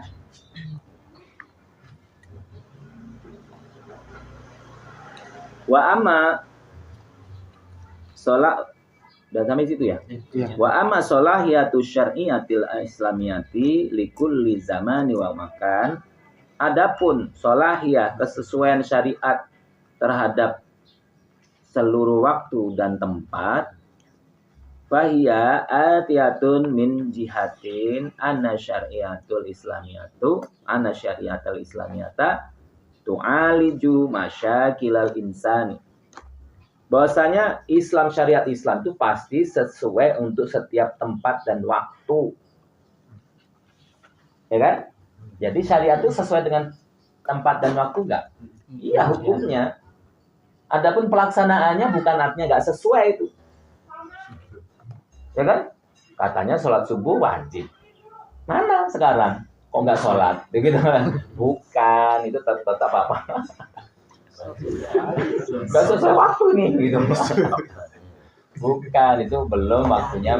Jadi apa? Namanya sholat itu sesuai tempat, masanya namanya syariat itu pasti sesuai tempat dan waktu. Ya kan? Kalau ada istri, ada suami, maka suaminya ngasih nafkah pada istri. Kalau ada orang yang jatuh, maka Islam akan wajib menolong. Itu sesuai tempat dan waktu enggak? Hukum syarak bahwasanya kita harus menolong itu sesuai. Tadi apa tadi? Enggak tadi. Oh, jadi kacau ya pemikiran setelah dengar suara-suara ya.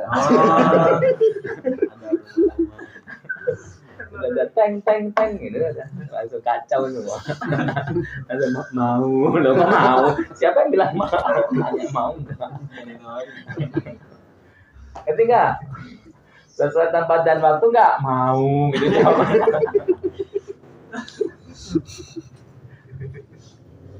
Karena saya tanya, kita harus menolong sesuai tempat dan waktu enggak?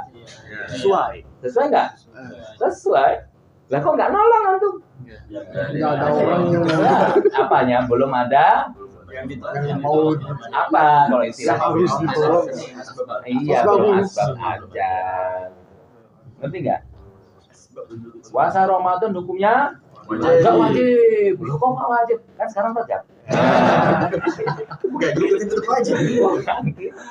Ya kan, makanya yang namanya syariat itu senantiasa sesuai dengan tempat dan waktu. Adapun tempat dan waktu kok pelaksanaan ya, kalau pelaksanaannya mempengaruhi, tapi kalau hukum syariatnya tidak mempengaruhi. Sudah ngerti ya? Itu nah, nanti dalil-dalilnya gitu. Ya kan? Sekarang saya tanya. Ya kan? Hukum-hukum tentang budak, ngerti nggak? Itu tetap relevan nggak?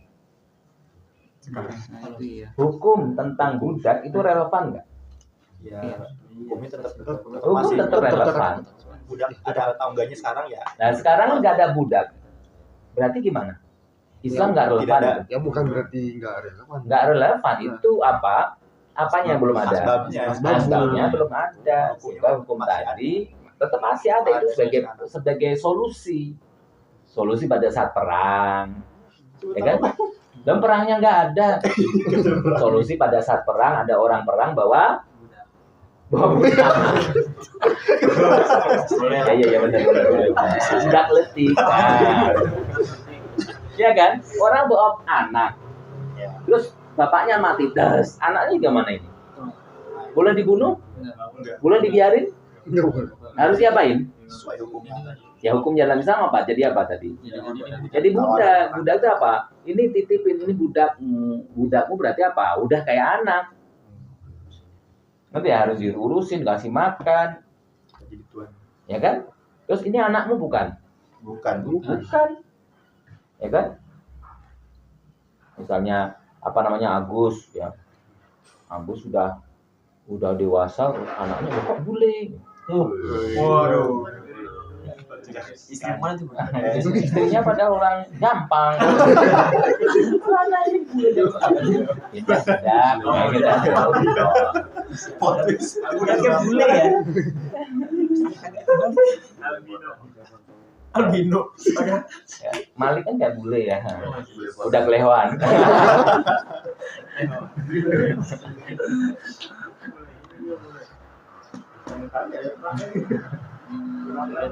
Sudah ngerti belum?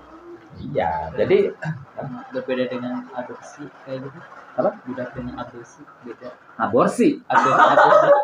Adopsi anak. Adopsi. Aborsi. Beda. Yang angkat bisa sama. Cuman kalau budak itu kondisinya kalau adopsi itu dalam Islam nggak boleh mengatakan ini anak saya, itu nggak boleh. Tapi dia mengangkat anak boleh. Tapi kalau dia bilang ini anak siapa? Anak orang, bapaknya ini atau bapaknya mungkin nggak jelas ya mah. Tapi nggak apa-apa, dia sudah saya anggap anak saya, anggap anak tuh harus ada, ya kan? Terus nanti kalau hukum-hukum yang lain, misalnya dia walinya gimana? Wali laki. Ya wali nggak boleh wali dia. Tapi ya, tuh budak itu juga nggak? Budak beda lagi, budak beda dikit. Kalau anak kalau sudah dewasa ya udah kan. Kalau budak kalau dewasa posisinya tetap harus bersama. Tapi ya, jadi kalau budak ya memang tetap dalam bayang-bayang bapaknya, tuannya tadi. Itu ya. Jelas yang sini? Ya mirip. Berarti yang ini dulu ya. Yang perintah zakat makanan pokok gitu kan. Terus kan ada yang nanya kan, kalau contohnya dulu kan di sana kan katanya roti gitu, terus pindah ke sini kan jadi nasi gitu, zakatnya beras gitu. Berarti itu contoh dari contoh pemahaman yang remeng-remeng tadi. Ini sebetulnya urufnya kalau di sini itu adalah makanan pokok atau tidak boleh, urufnya ya harus terjemahkan di sana memang zakatnya itu gitu. Ngerti kan? Paham dari sini? Contoh kalau Ibu Tahrir mengatakan contohnya bukan zakat fitrah ya, tapi zakat misalnya ya. Kalau yang namanya Rasul mengatakan bahwasanya itu adalah tamer yang kena zakat, itu adalah tamer. Tamer kalau di sini apa? Tamer.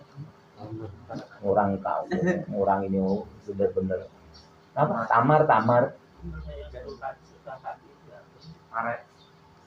Tamar itu pohonnya kayak kelapa. Terus kemudian ya kayak sawit. Dan buahnya tuh bisa manis, dimakan manis. Apa itu? Kolang-kaling, manis kolang-kaling. Kolang-kaling kalau dimakan langsung bisa nyonyor bibir. Kolang-kaling dimakan nyonyor bibir ya. Itu bisa langsung dimakan apa? Yaitu kurma itu tidak pernah dengar ya, tamar itu kurma. Pernah makan ya? Sawit lagi. Makan tuh sawit langsung. Bibirmu minyak semua. langsung. Jadi tamar kalau di sini hurufnya apa? Kurma. Ngerti nggak? Terus Rasul menekankan apa? Menekankan pada kurmanya atau semua yang tumbuh itu dizakati? Apa ya? Kurmanya. Hah? Sekarang saya tanya. Rasul itu mengatakan bahwasanya apa? Tamer, zabib, Oh, homs, ya kan? Ini saja yang kena zakat. Di masa Rasul ada nggak tumbuhan selain tamer? Tidak ada. La ilaha illallah. Hah? Tumbuhan selain tamer tuh ada nggak di masa Rasul? Oh, nggak ada. Ada gandum, ada rumput, ada ini.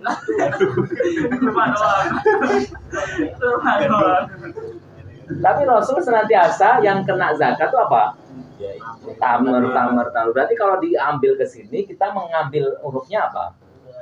Yang kena zakat apa? Makanan sama. Hah? Bukan. Ya Allah. Di zaman Rasul itu contoh ya. Ada tamer, ada yang lain-lain. Tapi Rasul mengatakan ini saja yang dapat zakat ya, ini saja. Terus kita pindah ke sini gimana? Yang itu saja.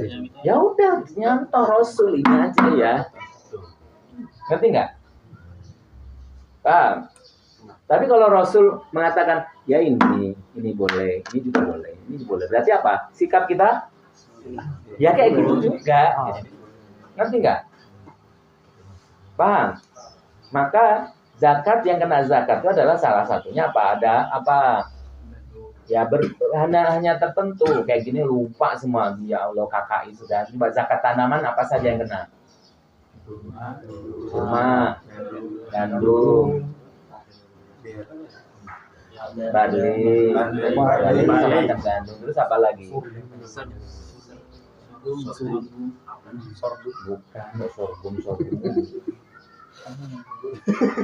Ya kayak gini nih makanya antum tuh jangan ini ya, jangan lewatkan itu sakofa, sudah lewat. Apa? Kismis. Anggur kering, ya enggak? Jadi itu tadi. Terus di masa Rasul ada tanaman yang lain enggak? Ada. Kok yang kena zakat ini aja? Selalu ini. Terus kita pada saat sekarang ini gimana? Berarti yang harus itu. itu. Ngerti nggak? Tadi gimana? Ya kalau ada orang nanam apel, Tanam aja nggak usah belajar. Ya wajib. jadi bayar zakat nggak? Nggak. Ngerti nggak? Hewan tuh banyak nggak di masa Rasul? Banyak. Ada ayam, Ada. tapi zakat ayam ada? Nggak ada.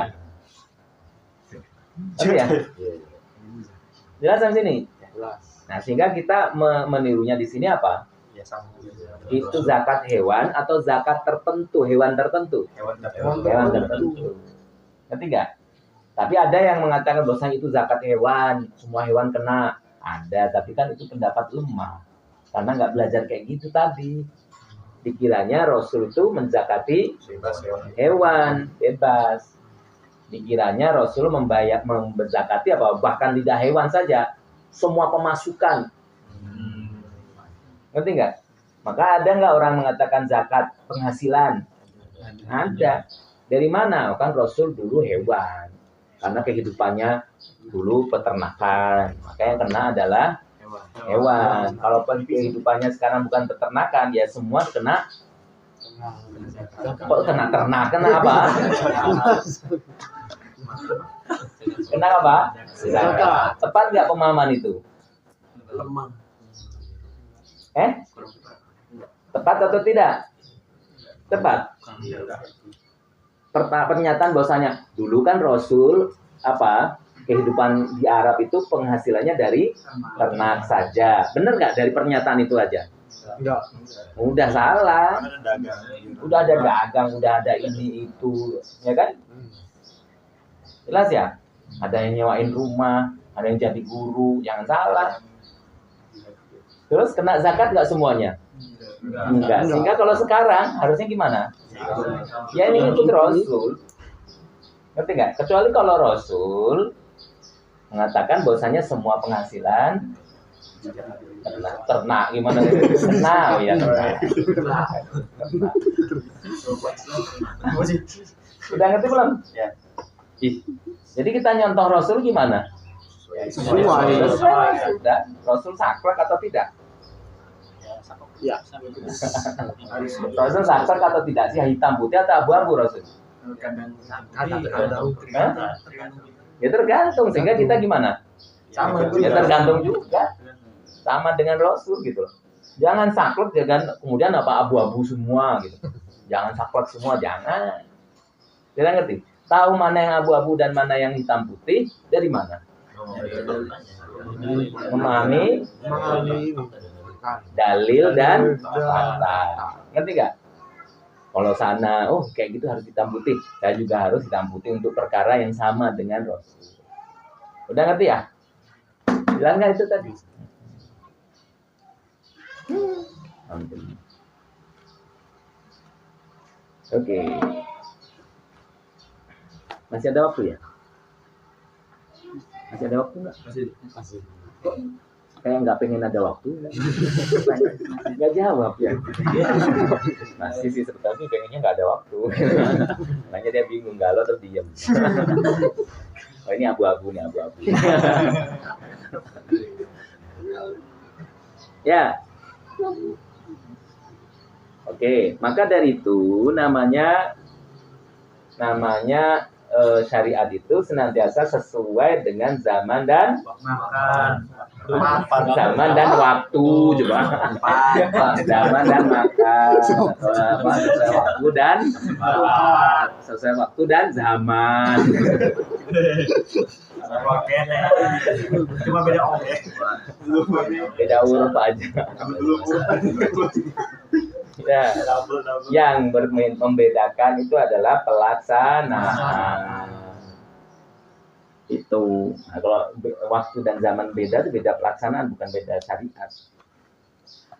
Karena syariat al-Islamnya karena syariat itu memecahkan masalah-masalah masyakilal insan fi jami'il azmaniyah dalam seluruh azmanah, seluruh waktu, wa amkanah dan seluruh tempat bi ahkamiha dengan hukum-hukumnya. Ayo tuh belajar bahasa Arab dikit-dikit musuh nggak ngerti.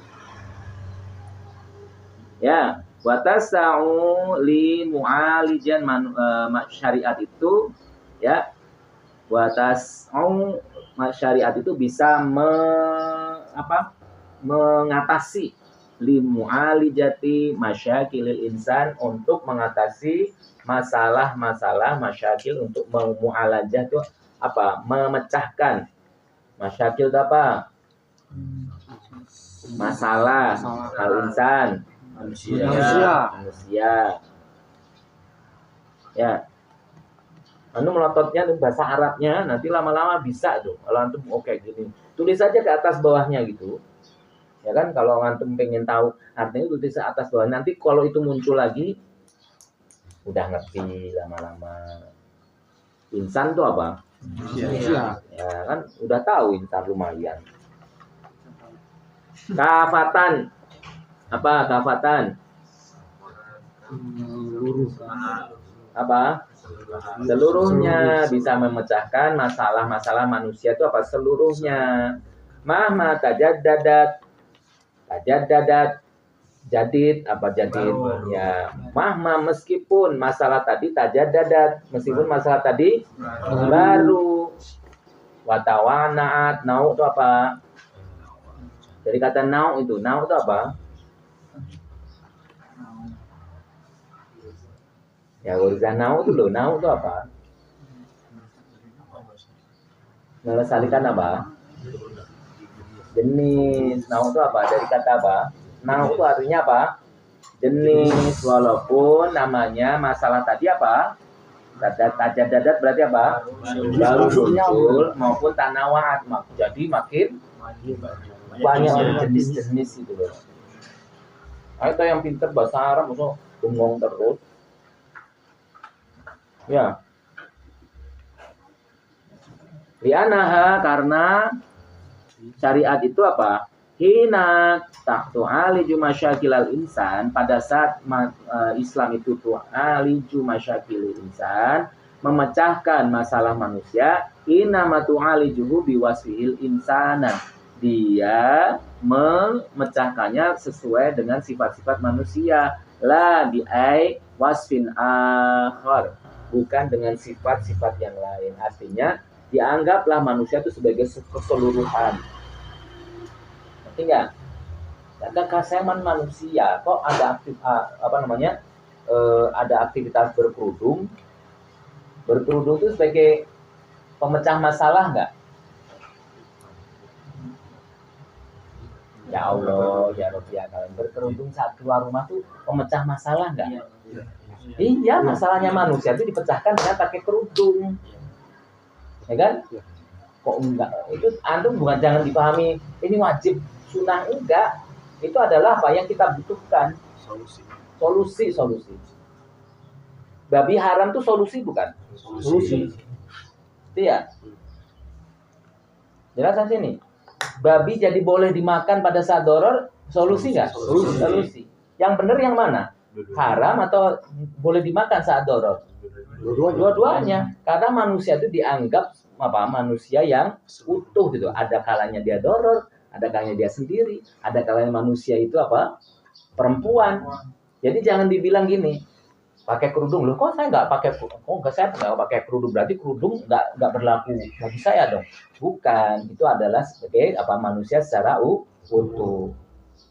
Ya enggak? Mau nggak sholat subuh ya iya, itu manusia secara utuh. Nanti pas pagi dia sholat, gitu, ngerti nggak? Kok nggak setiap saat kita harus menolong, kan ada kalanya manusia harus menolong juga gitu. Jadi secara utuh manusia secara utuh. Jadi Islam itu adalah memecahkan masalah manusia secara utuh, secara kafah. Jadi masalah-masalahmu yang terjadi itu bisa disolusikan oleh Islam. Masalah orang sama nggak? Beda. Sama nggak masalah orang yang lain? Beda masalahnya. Beda. Jawabannya sama nggak? Sama. Tapi dari sisi Islam yang lain gitu. Ngerti nggak? Jadi Islam itu adalah one stop solution. Semua solusi itu dari Islam. Kan luar biasa. Coba manusia bikin kayak gitu. Bikin sistem masalah sawit. Ya, bisa menurut dia harus menyelesaikan masalah ekonomi, pendidikan, pribadi, negara, keluarga. Ya. Walaupun dia ahli filsafat ya tetap aja liar sampai kurma dikira sawit. Sawit. Ya, kita berbuka dengan sawit tuh, makan sawit. Besok kalau Ramadan bawain sawit ya. Makan tuh sawit. Hasil dari aja. Minyak kurma sawit.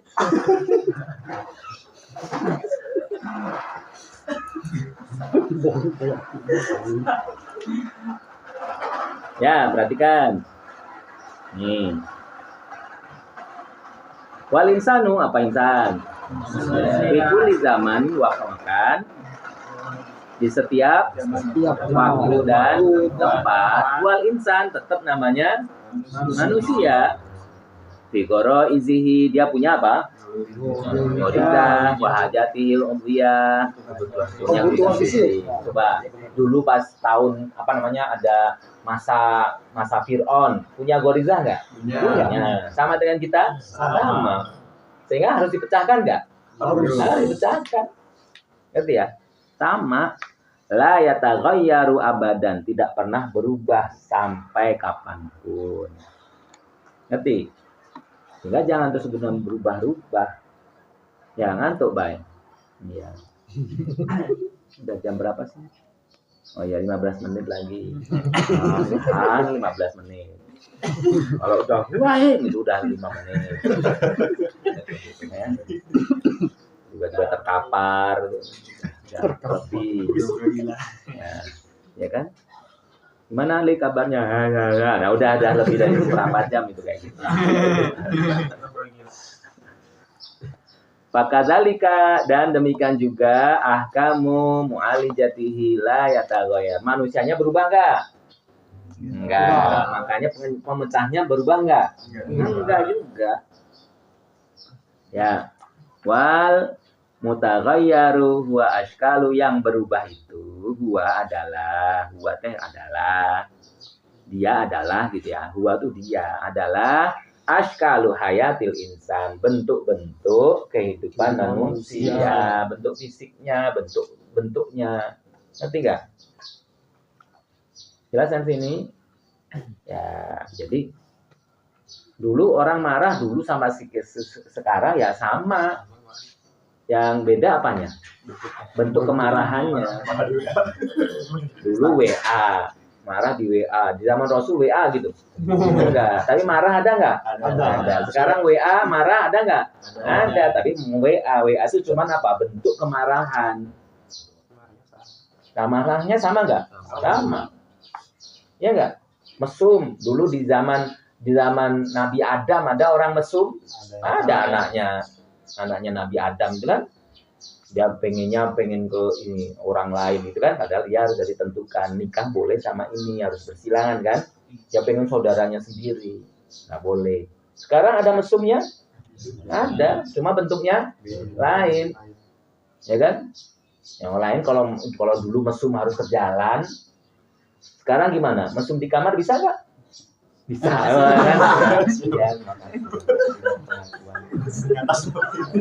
Ya, udah curiga kayaknya diem ganas nih udah nggak bisa ya ada ilahnya hikmahnya ada, efeknya tuh makin rendah kan.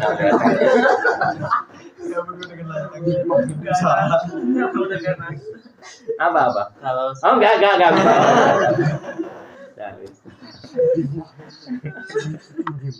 Ya gitu. Jelas dari sini. Jadi bentuk-bentuknya aja berbeda. Paham nggak? Wahadi la ta'siru fi wijhatin nazri. Ini namanya perubahan bentuk itu tidak akan merubah pandangan hidup. Fil hayati dalam kehidupan dunia. Kalau dulu orang tuh rakus pengen harta, sekarang ada nggak? Ada. Kalau dulu pengennya unta, sekarang mobil. Ya kan? Dulu pengen apa? Mengharapkan ridha Allah, sekarang bisa. Kalau dulu mengharapkan ridha Allah dengan naik unta ke Baitullah, ya kan? Sekarang naik pesawat ke Baitullah. Ngerti ya? Jelas kan sini? Oke. Amama yatajaddadu min mutalibi muta'addidatan lil insani. Ya, adapun apa saja yang baru-baru itu yang sekarang ini dilakukan oleh manusia, bahwa najimun antilkal gorois itu hanyalah sebagai pelampiasan dari gorizah wal hajatul udhiyah. Ada makanan ini, makanan itu, macam-macam kan? Ya, intinya teh makan, ya kan? Pengen nyoba ini, mau nyoba ini. Intinya mah pengen apa? Kesohor, ya kan? Gorizah apa? Kalau kesohor pengen, dia ternyata bisa makan ini. Gorizah apa? Kok sama, ya kan? Paham nggak? Oke. Jadi itu sama aja toh. Waqad ja'at asyariyatu wasi'atan li mu'alijati hadil mutalibi. Maka dari itu syariat itu bersifat apa? Bisa meluas, ya kan? Menghukumi segala kebutuhan-kebutuhan manusia yang mutajadidah, yang baru, atau mu'atadidah, yang beraneka ragam, mahmatanawa'at, walaupun terus berbilang. Ngerti nggak? Tetap bisa jawab kok. Ngerti nggak? Jangan dibilang bahwa itu mah zaman onta. Enggak. Karena itu kan aturan di zaman onta katanya. Padahal sekarang juga zaman onta juga ada onta kan? Nah, zaman onta juga sama ada onta. Ya kan? Nah, sekarang kan bukan zaman onta. Ya iya, kalau manusia yang membuat adalah manusia nggak ngerti. Tapi kalau yang membuat itu sudah Allah ngerti. Cara untuk apa? Cara Allah untuk melarang sesuatu yang jauh, ngerti nggak? Maka dengan menggunakan ilat, ngerti nggak? Allah tahu manusia nggak akan mampu kalau diceritakan, ngerti nggak? Contoh misalnya, caranya manusia, ya kan? Allah menurunkan wahyu di tahun 600-an. Nanti ada bayi tabung, ya kan? Ya kan? Bayi tabung. Terus pada saat 600-an dikasih tahu, kamu jangan pakai bayi tabung. Kira-kira gimana? Oh, Apa itu? Ngerti nggak? Bayi masukin ke tabung. Lagi masukin ke tabung. Mana ini? Tapi kalau kamu jangan mengacaukan nasab ya. nah, Bisa dipakai nggak di sana? Bisa. Jadi mengacaukan nasab tuh cuman bentuknya aja beda. Ngerti nggak? Bayi tabung bisa mengacaukan nasab? bisa. Bisa. Makanya bayi tabung kalau suami istri sah, terus dititipkan pada istrinya, itu boleh. Tapi kalau dititipkan ke orang lain kan kayak gitu kalau di luar negeri. Di luar negeri itu antum tuh ada nggak orang pengen anak tapi nggak mau hamil, bisa nggak? Bisa. Nggak mau nikah, nggak mau kenal dengan laki-laki, bisa nggak? Bisa. Perempuan contohnya ya, perempuan pengen punya anak, tinggal aja ke dokter, keluarin saya punya apa? Sel telur, ovum. Terus beli ke sperma. Kenal nggak orangnya? Enggak. Dia cuma ini aja, apa namanya? Spesifikasi aja. Ini orangnya bule, punya gen apa? Bukan gen tinggi. Bule kok Sunda. Ya udah ini gen Sunda nih, atau orangnya Sunda, suka halakoh, telat-telatan, pasti nggak laku ya kan? Nah, itu akhirnya apa? Spermanya kenal nggak laki-laki tadi? Enggak, terus dia apa? Gabungkan kemana dong gabungannya? Ke ini kan, ke dokter kan, bayi nggak boleh ditabung wae kan, harus ke rahim juga kan. Setelah jadi zigot, kemana? Ke rahim dia. Orang bisa, ya kan? Terus dia bayar, dia dapat anak nggak? Dapat anak, ya kan? Dia hamil nggak? Enggak. Terus anak dia, jadi kacau kan? Siapa ya?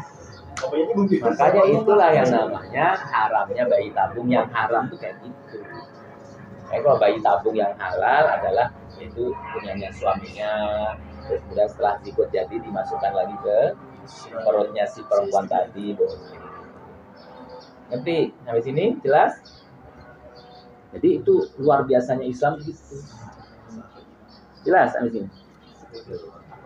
Nah, siapa yang bisa kayak gitu? Manusia bisa nggak kayak gitu? Oh, nanti ada masalah sana nih. Saya ngaturnya dari sini nih. Malik mana? Enggak? Malik sih. Malik bisa. Nggak bisa. Oke ya. Ya, 5 menit lagi. Tenang. Jadi Islam teh mengaturnya dengan wasi'ah li mu'alijah hadil muthalib ya. Yaumah ma tanawa'at wa mahma taghayyarat ashkaluha, walaupun taghayyarat ashkaluha, walaupun bentuk-bentuknya apa? Senantiasa berganti. Karena yang diatur oleh Islam adalah hukumnya. Waqad kana dzalika sababan min asbabi namul al-fiqhi. Demikianlah, ya kan? Sungguh ini yang namanya sebab-sebab ya tumbuhnya ilmu fikih. Jadi fikih itu ngerti mana yang ini hukumnya ini loh. Sebetulnya Allah tuh ini apa namanya melarangnya lewat itu. Nah, itu adalah secara seperti inilah, dengan cara inilah kemudian fikih ini menjadi tumbuh. Ya. Sampai sini dikasih tanda.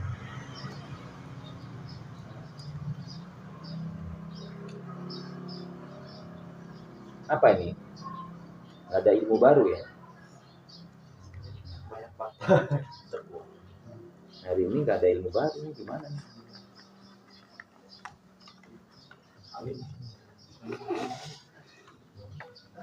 Udah ngerti kan urus tadi ya? Jadi urus sekali lagi untuk apa?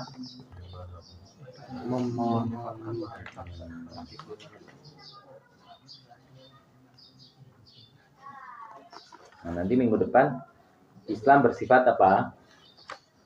Tadi bisa memecahkan masalah yang dengan cara meluas. Tapi kalau memang tidak meluas, berarti memang Allah tahu ini nggak bakal meluas dan harus kayak gitu. Ngerti nggak? boleh kemana-mana, boleh pakai apa transportasi apa saja, boleh nggak? Boleh. Tapi hajinya, Ka'bahnya boleh milih. Dulu Ka'bah, sekarang mah ganti Kelapa Gading. Mall Kelapa Gading. Terus tawafnya di Mall Kelapa Gading. Kalau dulu apa nama lontar jumroh, sekarang lontarnya rupiah. Ada di Blok M ya? Ka'bah itu ya? Mirip itu. Di Blok M mana sih? Ya kan? Mana sih haji? Nah, ternyata tidak semuanya luas kayak gitu, tetap ada batas-batasnya. Jadi sebetulnya meluas atau tetap atau gimana? Tergantung syariat, terserah Allah. Allah yang punya Allah yang bisa memecahkan masalah. Nggak usah ngatur-ngatur. Sekarang obatnya dokter itu apa? Obat yang harus diminum sampai habis atau tidak? Kata dokternya. Ya gimana dokternya yang tahu dokternya? Kalau antibiotik harus sampai habis nggak? Harus sampai habis. Kalau nggak habis nanti bahaya. Nanti apa? Penyakitnya jadi kebal. Ya kan? Tapi kalau obat pusing, Cukupnya. kalau nggak pusing, Overdose. jangan nanti overdosis. Overdose. Mana ya? Oh iya. Nah, barusan apa cacingan gimana obatnya? Tiap hari katanya, Pak. Oh iya. Oh, cacing tiap hari. Jantung kan yang ini ya, testimoni ya. Seorang cacing. Kalau cacingan ya tiap hari. Ya, dimasukkan mulut atau dimasukkan belakang? Gimana dokternya?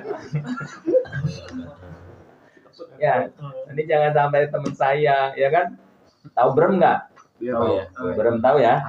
Nah, brem kan ada tulisannya akan menghaluskan kulit, gitu kan ya? Menghaluskan kulit. Saya kasih kan, dikasih brem kan? Ya maksudnya dimakan, nah, akhirnya kulitnya halus kan? Enggak, dia dikasih air, dikasih lulur sama dia. Aduh, perih ya, bukan gitu. Brem kan jadi masker coba.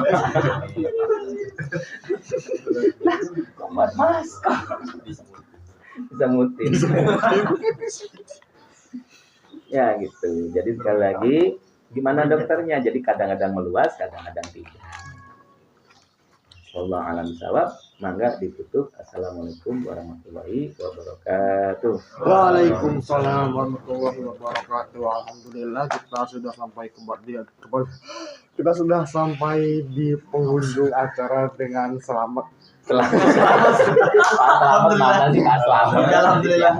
Dengan lancar. Emang apa yang berbahaya? Dengan lancar. Selamat. Mari kita tutup dengan membaca alhamdulillah. Alhamdulillah.